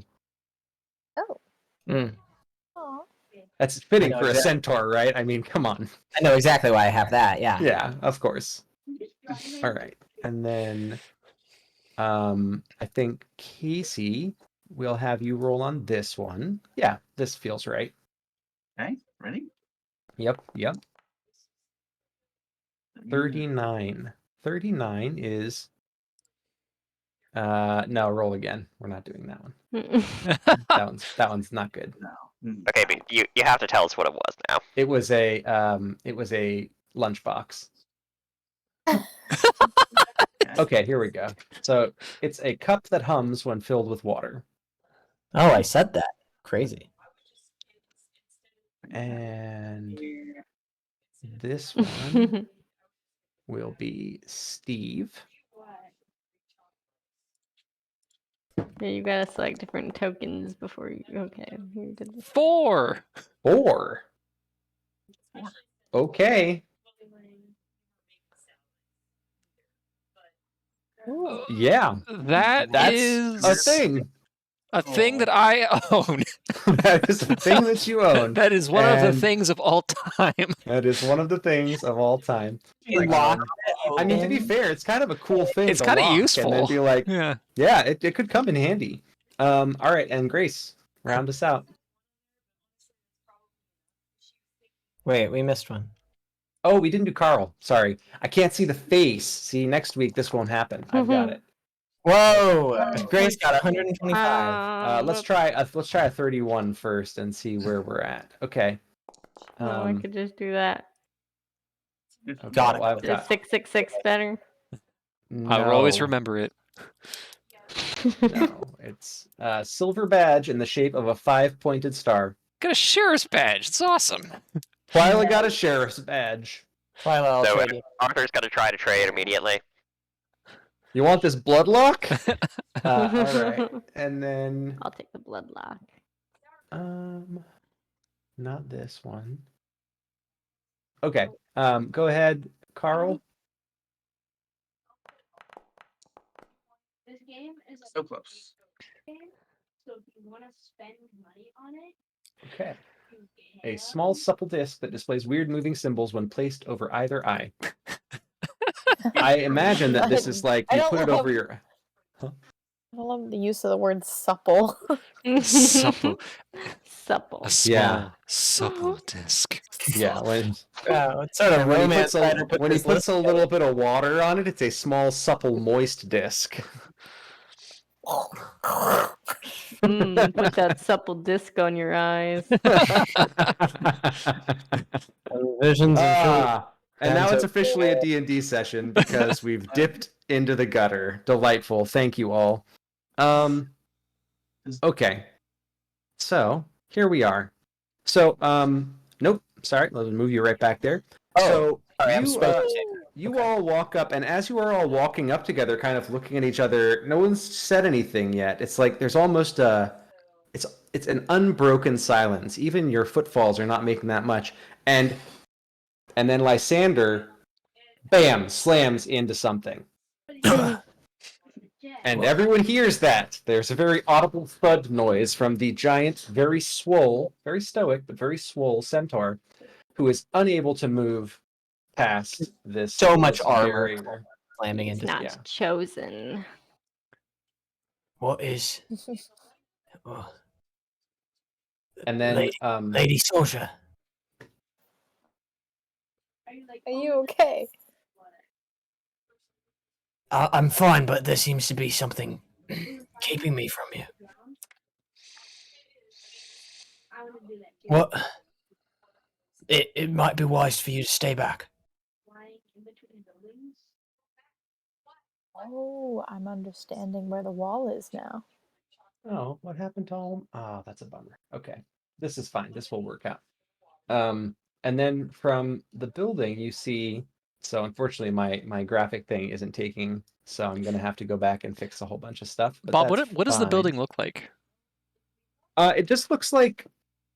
It looks kind of like a hovel, right? Like it's I would say, what is it, like 5, 10, 15, 20? It's like 30 by 30. The only thing you can see from the south side, you can see like a giant telescope zooming off into the, like, pointing up into the night sky. And far, far off into the distance, you see a small glimmer of light, and you're not sure if it's a star or if it's something earthbound.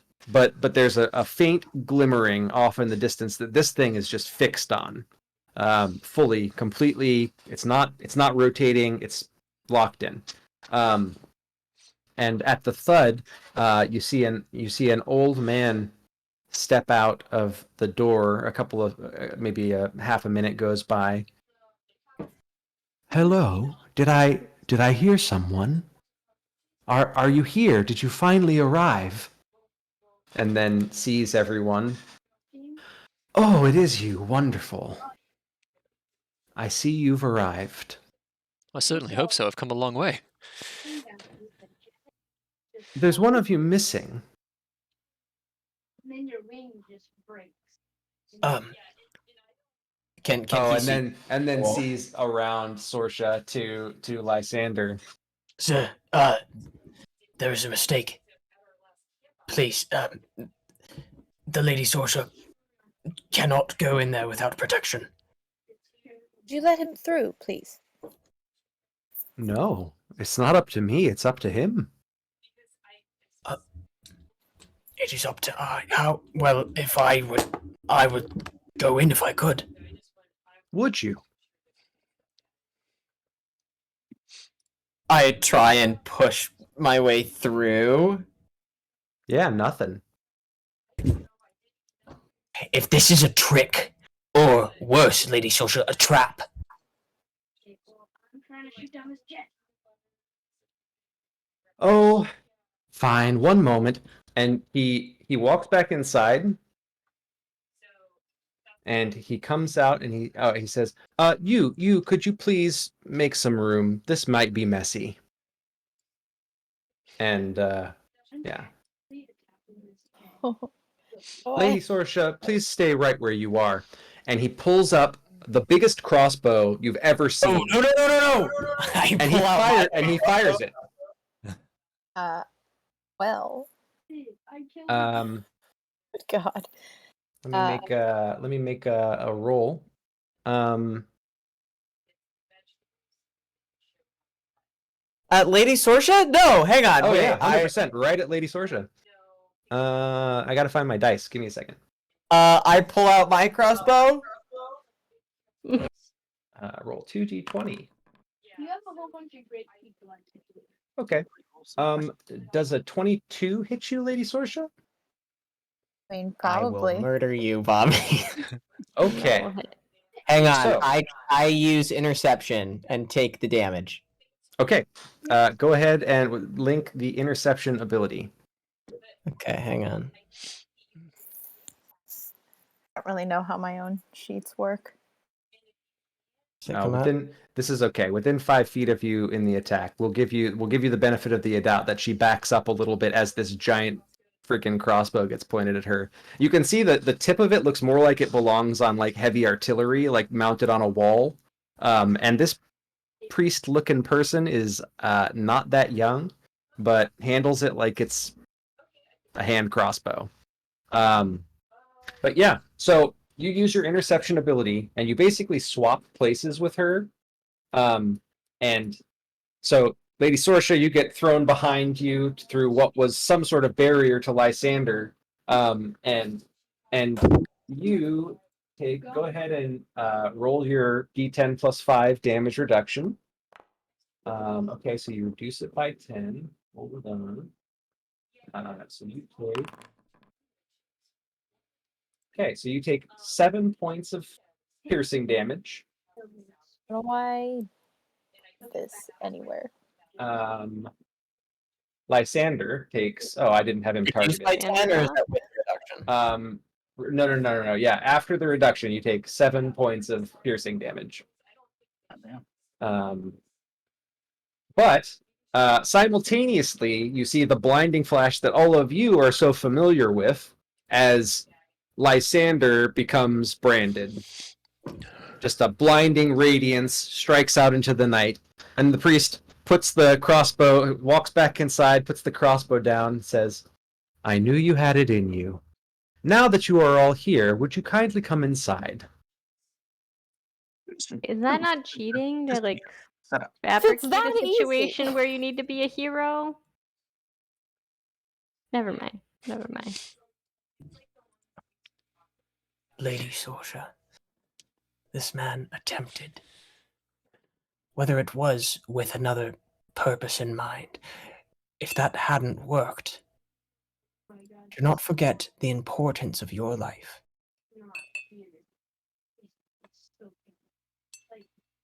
She nods. Lest we allow this to continue, I suggest you stay behind me at all times. It's really hard to give up this like want for independence because she hasn't, had as much as she'd like. Mhm. But in this instance, after freezing in face of an arrow, she might kind of throw up mage armor and just walk behind him. Okay. Throw up mage armor. Yeah. Oh, when Arthur walks in, he's gonna in a very friendly fashion pull out his morning star and poke the guy in the chest. Be like, is this how you treat all your guests? Because I have to say, thus far, not impressed with the hospitality. This is not a space for hospitality. You are here because you have been summoned. You are called to a higher purpose. It is not for me. What? It is not for me to be kind to you. Sorry, how does Lindsay move her character? So if you click on it, you should be able to use the arrow keys to move the character. That's one way to do it. That's a great point. Foundry. If you left click on your character, you should have control. Do you have control of being able to move it? You can left click and drag, which should let you do stuff like this. Or you can left click on it and then move it with the WASD. No, wait. Oh, it does work with Arrow WASD. keys. WASD or Yeah. arrow keys will work. There's a little bit of delay. And I don't know if I'm able to move myself. Do you have the Well, click that's Did I do it? someone's moving you. Oh, I think I got it now. Yeah, that's how you do it. Nope. There might be just a little bit of a delay. Yeah. Can't tell That if does that's me happen. or somebody else. Okay. Just It's not dancing around. me. Yeah, Sorsha does a dance. This is not the time for a dance. The box step. And the entrance is there. Oh, and if you want to mark a thing, you can hold the left mouse. You can like left click and hold. What other important Foundry things are there? So the things that took me forever to figure out that might be helpful, I don't know what kind of device you're using, but for me, zooming is not the normal zoom on my mouse pad where you use 2 fingers and spread it. Yeah. Zoom is 2 fingers and drag. Down is zoom in, up is zoom out. So if you're using a touchpad, How do I move the your view? perspective, you have to Right click and drag. Yeah. yeah, So right click and The mouse is very beneficial. drag. what is very beneficial? Having a mouse. It seems Oh like yeah, mouse helps a lot. Yeah. Well, that is gonna have to be something I figure out. Yeah, I have and to so- figure out how to move it so I can't see. Oh, let me Yeah. see. You know what I You can should do? be able Hold to on. just- This is Okay. hello. Did that zoom you in? Yeah.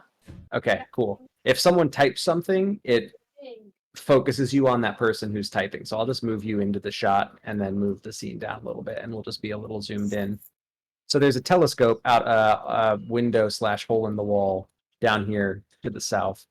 And so the priest who's just gotten poked in the chest by a morning star looks down at the morning star and looks up at Arthur. I am not here to be a good house guest receiver.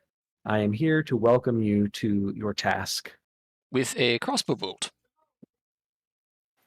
Lysander has always, Lysander has the propensity to be rather stubborn. And as a result, Lysanderoth, right?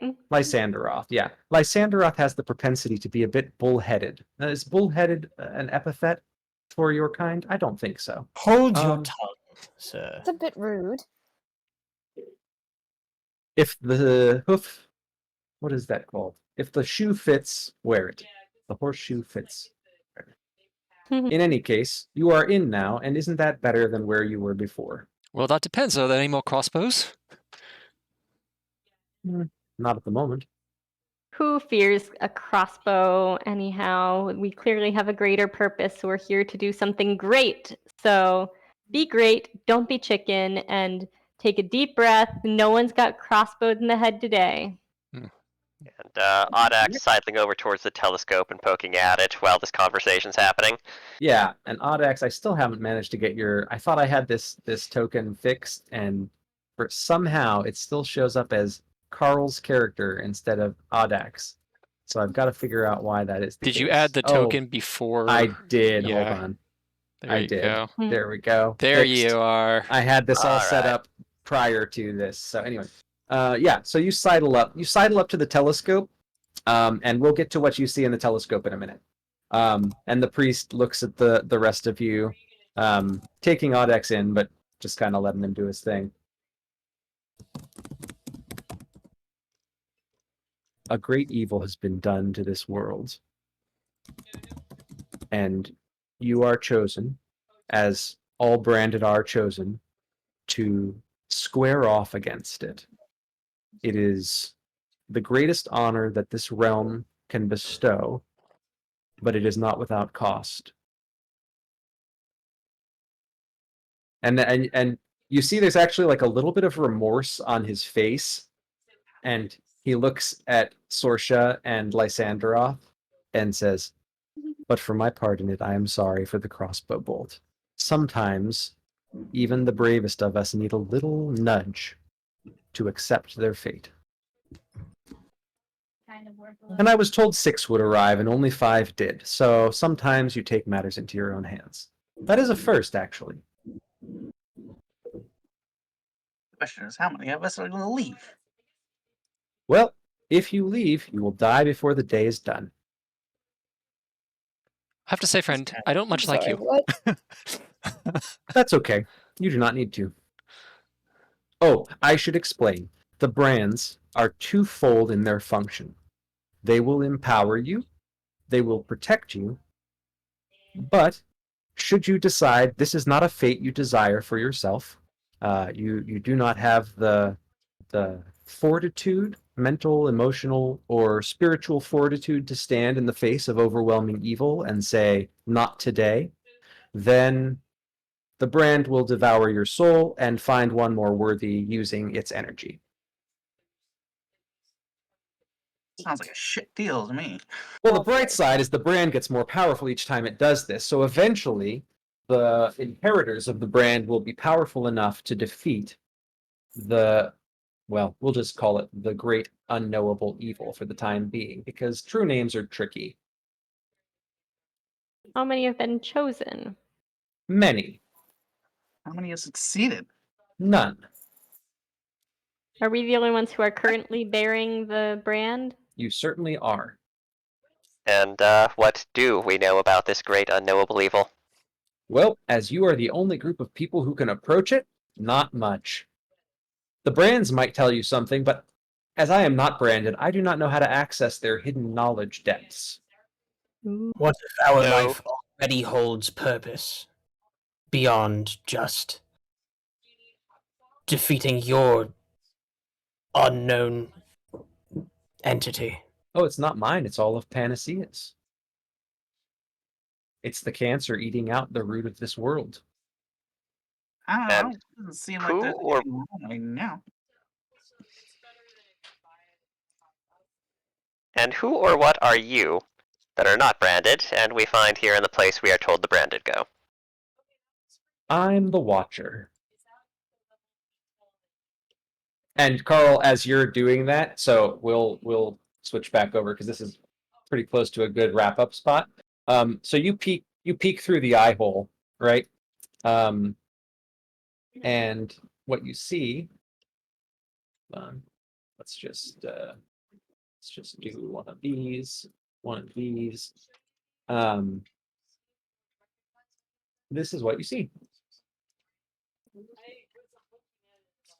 It's darker, but yeah, you look through the eye hole and you see just this massive. You think it's a statue. It looks like a statue, but it also has like crenellations and towers when you look really closely. So you think it's a statue or a tower or fortification or something, but just radiant glowing crystals going up the form of what appears to be a woman. With a very bright glowing gem at the top. And as you look through, as you're like peeking through, like you ask your question, and then you kind of sneak a glance through and see this statue. He says, "That is the only thing keeping this world afloat at the moment, and that light has grown dimmer every day, a little dimmer, imperceptibly dimmer. But I've been watching a long while, and the first time that I saw it get brighter was within the past," and then he basically gives the amount of time, because I'm not exactly sure the timing on when each of you became branded, but it lines up about at the right time where your brands lit up. It says, "I have watched a long time, and this is the first time the spark of hope grew brighter. So I believe that you are the ones. And as such, I have a gift that is not normally given, but An arrow I to the believe this face. is the time." Come on. He looks over. He says, "I truly am sorry for that, but I am glad that no harm came to you, Lady Swish." He's got a crossbow bolt stuck in his chest still. "I will provide ministrations to our friend." Yeah, you pull it out, and the priest looks at you, cocks their head a little bit, and raises a hand, and you are healed for, well, more damage than you took. You're fine. So you're back up to full. I was gonna say some priest. Dang. And yeah, so he says, these are to, I hope, finally cement a victory. One victory is really all we need. And he opens, so I can go back over to here.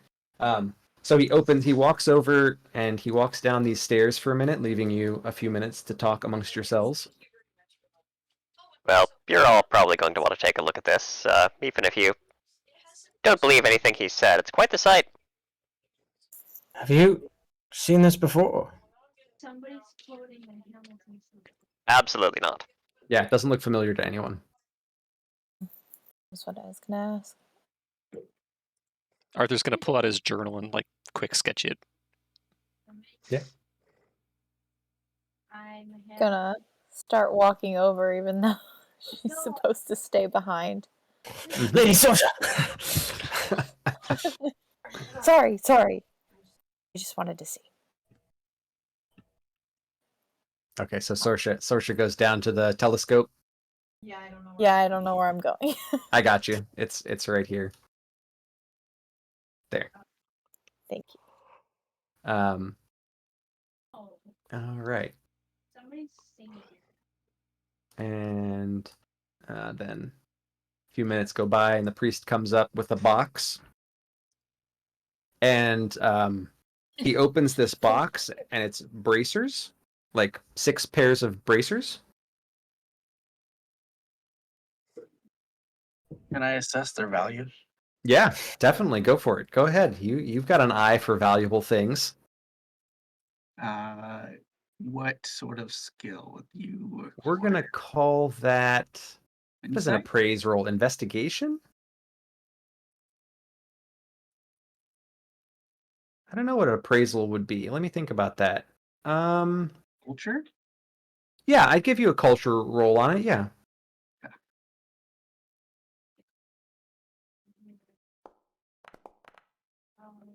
Oh, okay. Yeah. So what you know right off the bat, you notice that each of the 6 bracers has a different colored gem in it. So there's kind of like greenish gem, a purplish gem, a light blue gem, a orangish gem, a dark blue gem, and like a bronzish colored gem, right? If you want to know what the color the gems are, they look a lot like the colors next to your player character things in the bottom left of the screen. So yeah, and they're all made of platinum, which, you know, being a man of taste and refinement, that is not an inexpensive metal. Yeah. These are very, very valuable. And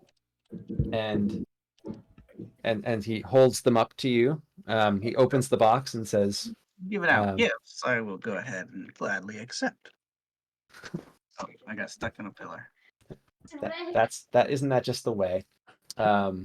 Just wanted to accept a gift, and you notice like somehow it's perfectly sized to your arm, right? Like as you're holding it up, right? So yeah, he holds out the box of bracers. You want me to hold on to this for everybody, or No. You just you For the wear. I mean, here, and he like holds it out for you to put them on. I we kneel given our- and extend my arm. I love Twilight dramatic kneel, arms up. I take them and I receive. put them in my pockets, and I don't put them on yet. Okay, gotcha. Right, So and Audax is doing a like 6-arm shrug here and saying, "What? One pair?" yeah, just Racist. one pair. It only requires the magic inherent to them only requires 2 because D&D. If you know what, if Carl, if you would rather have a 6 pair of bracers, tough shit. You get 2 like everyone else. So yeah, Does that mean that if he finds 2 more pairs, he can put them all on and gain multiple Yeah. bonuses though? Like braces of archery, braces of giants, or yeah. You know what? I'll allow it because he's got 6 arms. You So can wield all the bracers. okay.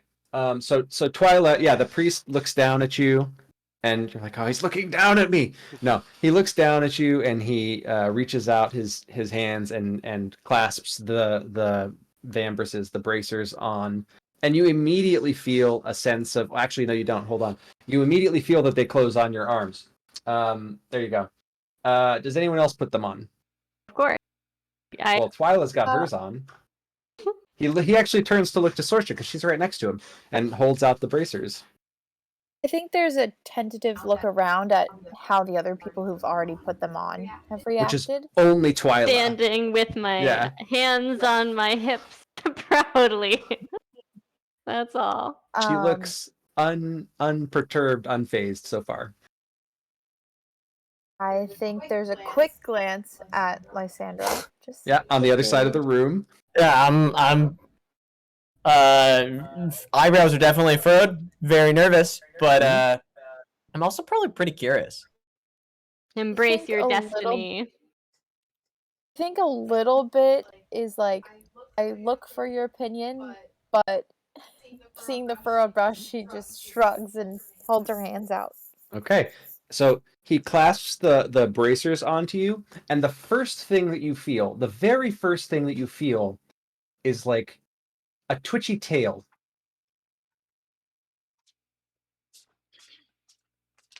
And ears, floppy ears. Yeah. You pretty much immediately feel it, and you realize that what you're feeling is actually you're sensing a little bit what Twyla is feeling. And Twyla, as soon as those go on, you are sensing a little bit what Sorsha is feeling. Like you feel, your ears are like somehow also elf ears. You're not exactly sure what's what there, and it's there for just a flash, and then it's gone. Right? It's not something that's perpetually there, but just for a moment. For a moment, there was the sensation of you two linking up in a And we know meaningful what way. we know that's what's happening. Oh yeah, You because tell you're us. standing right next to each other when this happens, and All so right. there's like a moment of like she Make was eye looking, contact and she give was a nod. looking at you while you're like got your hands on your, and so yes, but you two thus far are the only people who are aware of this, and so anyway, the priest turns Yeah. and You might say, I think I got the wrong pair. Oh, okay. no, this is exactly as intended. Yeah. And he holds out a pair to Odd. Actually, Arthur is, there's someone in the way of Audax, so he'll turn around and hold out a pair to Arthur. All right, Arthur's gonna finish taking notes and be, Lady Sorsha, are you able to take those off? Good question. She gives a try. No, they do not come off. Oh, What? Would you Is want this some them sort off? of trick? Go ahead, put him in this bag. I'll take care of him. Arthur will put his notebook away and he'll take the bracers and not put them on. Okay. Yeah. And he'll say, "Thank it's you." a good thing I like the color. Blessings. The cowardice in this crew. We have been chosen. Do you not see how important it is for us to follow through on our purpose? You know, there's an old dwarven saying, never accept gifts from priests who shoot people with crossbows. Oh, No. toss a coin to your watcher. Damn, That was that's so not worth good. inspiration. That was worth inspiration. You get inspiration for that. That was marvelous. Wow, If the Bob's need, already being pretty biased towards his wife. yeah, that's right. It was your idea, Austin. All right. What? Shut up. So, yeah, so he'll hold out bracers for each of you to take. You're I'm young and going making to stupid do my decisions. best to assess this watcher, gentleman. Yeah. Okay. Fashion sense. You're checking his drip. Checking his drip. Go ahead and okay, gotcha. Go ahead and make insight or history check. Can I get a D?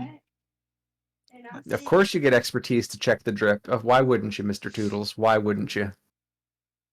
Wait, they're setting things about me. That was so fun. Roll possible. First Playing music. critical of the game, and now you get to hear that there's Final Fantasy victory music that plays when you critically succeed. Thank you, Steven, for that. Amazing. All right. Well, you passed his passive deception score. So, on a success, you learn the following information about the creature. Whether the creature has a lower charisma score than yourself. What's your charisma? 18. The creature does, in fact, have a lower charisma score than you. Should I could have told you that? Yeah. Shocking, right? The creature's culture shut and up. national origin, if any. Okay, so this one gets tricky. So you're doing the fashion sense, you're checking the drip, and you're like, what I learned is that this person is not like the attire does not match any country that you know of, right? Like this isn't there's like regional styles and all that stuff. Like you look around at your party members, you're like, I can point to where they come from. And actually, interestingly, Mr. Toodles, with that level of an insight check, I'm just gonna give you this. Like you like glance past Lysanderoth and Sorsha, and then stop and like freeze and like look back, and you're like, they don't match up, right? Like this doesn't match up to any culture that you can think of, right? Like you have no idea where these two are from. And you could put that in your back pocket and smoke it a different day. But Wow. Mr. Toodles, like everyone else, you're like, I know exactly where they're from. Bloomington, 100%. Seen it 100 times. You see Arthur, like he's from all over, but Not that many people from the Bloomington, origin, so good for you. Yeah, the clothing style, it's from here, here, here, and here. He's traveled a lot, right? Like, and then these two you freeze on because you're like, that doesn't track. Something's off. Audax, you're like, yep, all of it. But the priest, the clothes don't match. They're not from anywhere that you can point to on a map. Okay. He seems out of place, culturally and national origin wise. He does not belong. And then social standing in the local majority culture, it doesn't give you anything. He's a non-entity for all intents and purposes. Okay. But he has a lower charisma score than yourself, and he's a little out of place. With that insight check, I know that it's for the fashion sense thing. The other thing that you get with the critical success is he is not lying. This is genuinely the truth to this entity, right? Like that you are the last hope and that these will increase your odds of survival. So right off the bat, so this is how I know Lysanderoth is going to put these on. So, for you, Grace and Lindsay, at any time where either of you takes damage, the other can use a reaction to take any amount of that damage. Oh my god, I'm putting it on right now. Yeah. So Lysanderoth, you put it on, and the first thing that you feel is like you feel almost like all three of you just tentatively for an instant merge, right? Like you feel the bunny ears, you feel the bunny tail, you feel the bunny hop, and the just like visceral courage that is everything Twyla stands for, the ferocity of power, and you feel, for a moment, you also feel Sorsha. You feel Lady Sorsha, like you feel your consciousnesses merge just for a split second, and then it's gone. It's not a perpetual thing. You can't close your eyes and see through their eyes. This isn't that really cool show that Grace and I watched that we really liked that gave me the idea for this magic item. But what was it? What was it? Sense 8? Sense 8. Yeah. Great. Sense 8, yeah. Yeah. So good. But yeah. just for a moment. And then the moment passes, and yeah, and we'll go into what the bracers can do more next time. But that is one thing that they can do. All right, and then Audax, putting the thing on, not putting the thing on. I think curiosity wins this one. I think Audax is putting them on. Okay, Audax puts the bracers on, and you feel exactly the same thing that I've described, right? Like there's a moment where your consciousnesses merge, right? Like it's almost like it happens individually, right? Like you sense what it's like briefly to feel like Twyla, you sense what it's like briefly to feel like Lysandroth, you sense what it's like briefly to feel like Sorsha. Feels like kind of a creepy sensation for the rest of us. Yeah, you all sense Not what it's leggy. like to become. You're like, wait, how many arms do I have? What is happening? Anyone who is afraid of spiders or has like a weird thing around spiderlings, really excited for when Steve puts his bracers on. You know, you feel that, and you're like, oh, I have a web sack. I guess I do, and then it's gone. Arthur's just going to take a deep sigh and shrug and put his on. It's like, all right, well. Yeah, so it's a lot that comes at you when you put yours on, right? Like, because it's the first two people put it on, it's like, oh, it's one person, and it doesn't feel overwhelming. But when you put yours on, there's just such a flood of sensations that I'm gonna need you to make me a wisdom saving throw. Oh, good. Oh, what is this? Well, the good news is that I'm proficient in those, so I could definitely. Only the most recent person to do it does, though. Only Steve has to so far. Yeah, so you feel like the overwhelming milieu of all of those sensory informations coming at you, but it ends up being fine. Everything is integrated very nicely, no problems whatsoever. Yeah, the feelings that anybody gets from Arthur for the split second are probably like iron courage and deep fatigue. Yeah. Mr. Toodles thinks that this is too much like handcuffs, and he's not gonna. Yeah. Not into it. Yeah. Yeah. That's totally understandable. Once you figure Yeah. out you can't take Can't them be off. taken off. He's like, nah. Yeah. So the priest looks at you and is and kind of like, you can see, well, I'll just leave your insight check. I'll let that ride. You can see that what the priest is feeling is like just bad. He just feels bad for you. He feels like a deep sense of sorrow that you've experienced, whatever it is that you've experienced that only you know about, right? And he walks up to you and he whispers something to you. And I've got to figure out how to do that, because that's something I wanted to ask you. How do you send a whisper in Foundry, Casey? It's same as Roll20. /W. W. Okay. And then FU. I think like you could Oh, do like if I do DM, if I do /W space DM, it'll send it to you. So if I do /W space Casey, or do I have to do Mr. Toodles? Okay, it should be Casey. Yeah, see, that worked.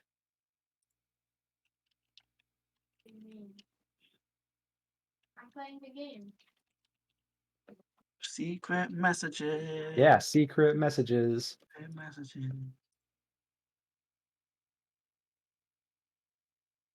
Hold on, I'm in the game. I'm in the game. What do I do? Bobby's like, if you don't put these on, we can't play the game. Yeah, that's right. That's Put right. The fucking... Do the fucking thing, Casey. Get railroaded, bruh. You're gonna give us tattoos and make us walk around Talos for 6 fucking months. You're wearing some shackles. What I gotta put the priest in a conductor's uniform? What do you want from me, man? Yeah, there you go. Choo choo, motherfucker. But yeah, he whispers that to you. He whispers that to you and just looks at you entreatingly, right? Like, you have to round this out, kind of. He probably nods, but he's still not convinced. I'll come stand here in case we need some support for putting these things on you. Like emotional support or like No. strong arm support? Strong arm support. So Mr. Toodles thinks that what the Watcher is telling the truth that he knows of, but he's not convinced the Watcher knows the truth of everything yet. That's the key. Yeah. Because he hasn't told us too many specific details of what all this means yet. So Totally fair. Totally fair. Yeah.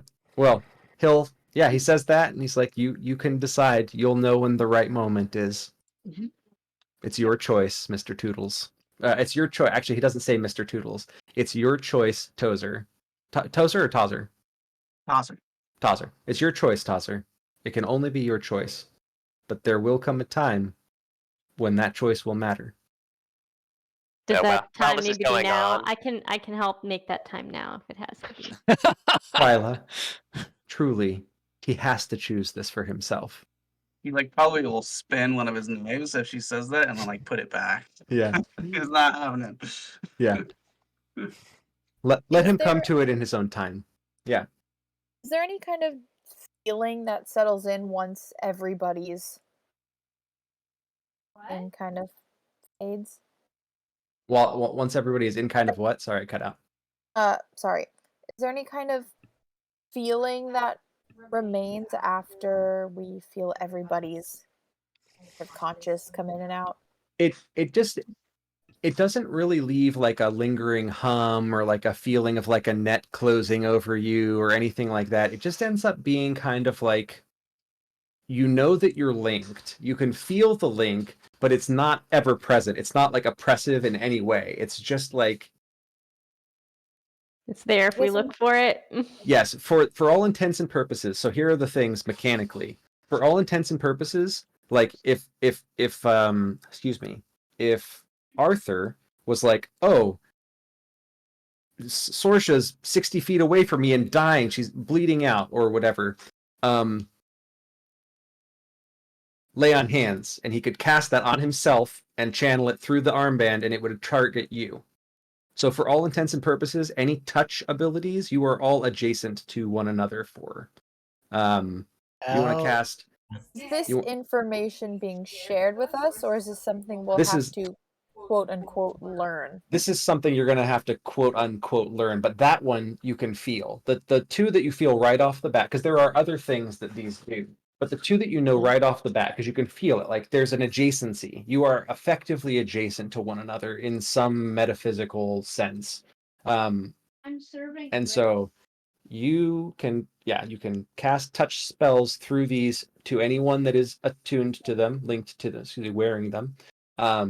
And you can use your reaction to split damage between you and the person who took damage, right? You can't say, oh, I'm going to use my reaction to give all that damage that Twyla just took to Mr. Toodles. Well, he's not wearing them, but I'm gonna funnel all of Twyla's damage to Arthur, right? Like, no, you can't. That's not how it works. Or no one's tried that yet, and then we'll see if that's how it works. But lightning bending. Yes, exactly, lightning bending. Hell yeah. But yeah, so we will go back to our main screen, and we'll probably end there with him kind of whispering what he whispers to Mr. Toodles, to Tozer, and saying, well, that is the guidance that I have for you, and what you do with it now is up to you. Your first step, if you would like a gentle point in a potentially right direction, is the pilgrimage. The first step of the pilgrimage is for you to go down these stairs. And he points to the stairs that are in the corner of this room, kind of right by where you all were standing in the southeast corner.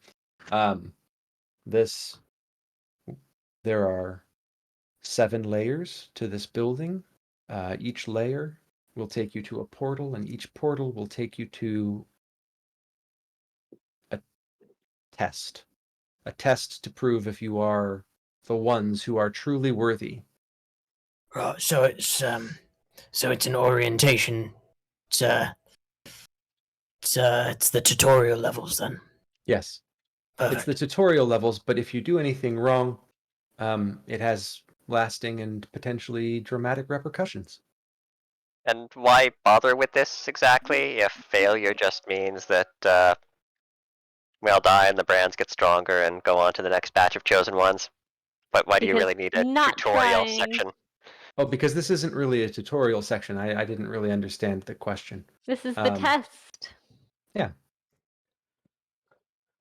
The bard's like, hero's journey, hell yeah, let's go. Yeah. Bard's Bart's ready to become a badass, and well, it already is a badass, right? That's But right. that's right. Don't you doubt it. Yeah, these are the first 7 seals, and if you can pass these, then the way forward will be clear. To I know clarity. it's not cryptic at all. Wonderful. Yes. Okay. And then we pause there. And Yeah, you, okay. Twilight. After you, Twilight. Yeah, After bunny- me, the bunny hops Spend down the enough- stairs. lead the way It's enough time cooped up in the library, so let's go. to adventure. Cooped up in the basement of this place. All right, so we will pause there. Questions, comments, concerns? A million questions. Okay. But Vague notions. Vague notions and questions. Any important questions that you want to ask now? Mm. No. Did we level up? That's the one. You did. oh, okay. You are level 2. Congratulations. Oh wait, sorry. Hold on. This sucks. So, Steve, Grace, Austin, Lindsay, and Carl, you're level 2. Oh no. Oh, should have got on the railroad. Should have The You experience. enjoy the ex- level 1 for this whole thing. The experience of being in each other's brains unlocked some hidden knowledge within you, and you are a level higher. That's Amazing. Cool. I'm picking up a I'm level of druid. Marion immediately. Hey, you're doing hard. You're doing the proclaimer, right? I'm just teasing What? Bob. Yeah, no, he's teasing As me. long as like we're that. a team now, does anyone want to try my supple disc? Only if you let me put it on my eyeballs. Oh, god damn it, Carl. You want to try? Level 2, I immediately, who would I be if I didn't multi-class? Into Immediately barbarian. the barbarian. Yeah, we knew it was coming. Are you It was triple coming. classing? Fuck yeah, dude. Probably he's triple classing. He's got the stats for it. What does it matter now? Listen, I just wanted that fighting style. Okay, I'm super excited about this party, and also it is way past my bedtime. Yeah, so we stayed up super late. we won't can normally- start normally ruining we'll my start. sleep schedule now because classes are over for the semester. Yay! But also, I'm Friday night at still not night. adjusted, so I'm tired. Yeah. All right. Well, thanks for running the game, Bob. Yeah, my Yeah. pleasure. I'm excited. Yeah.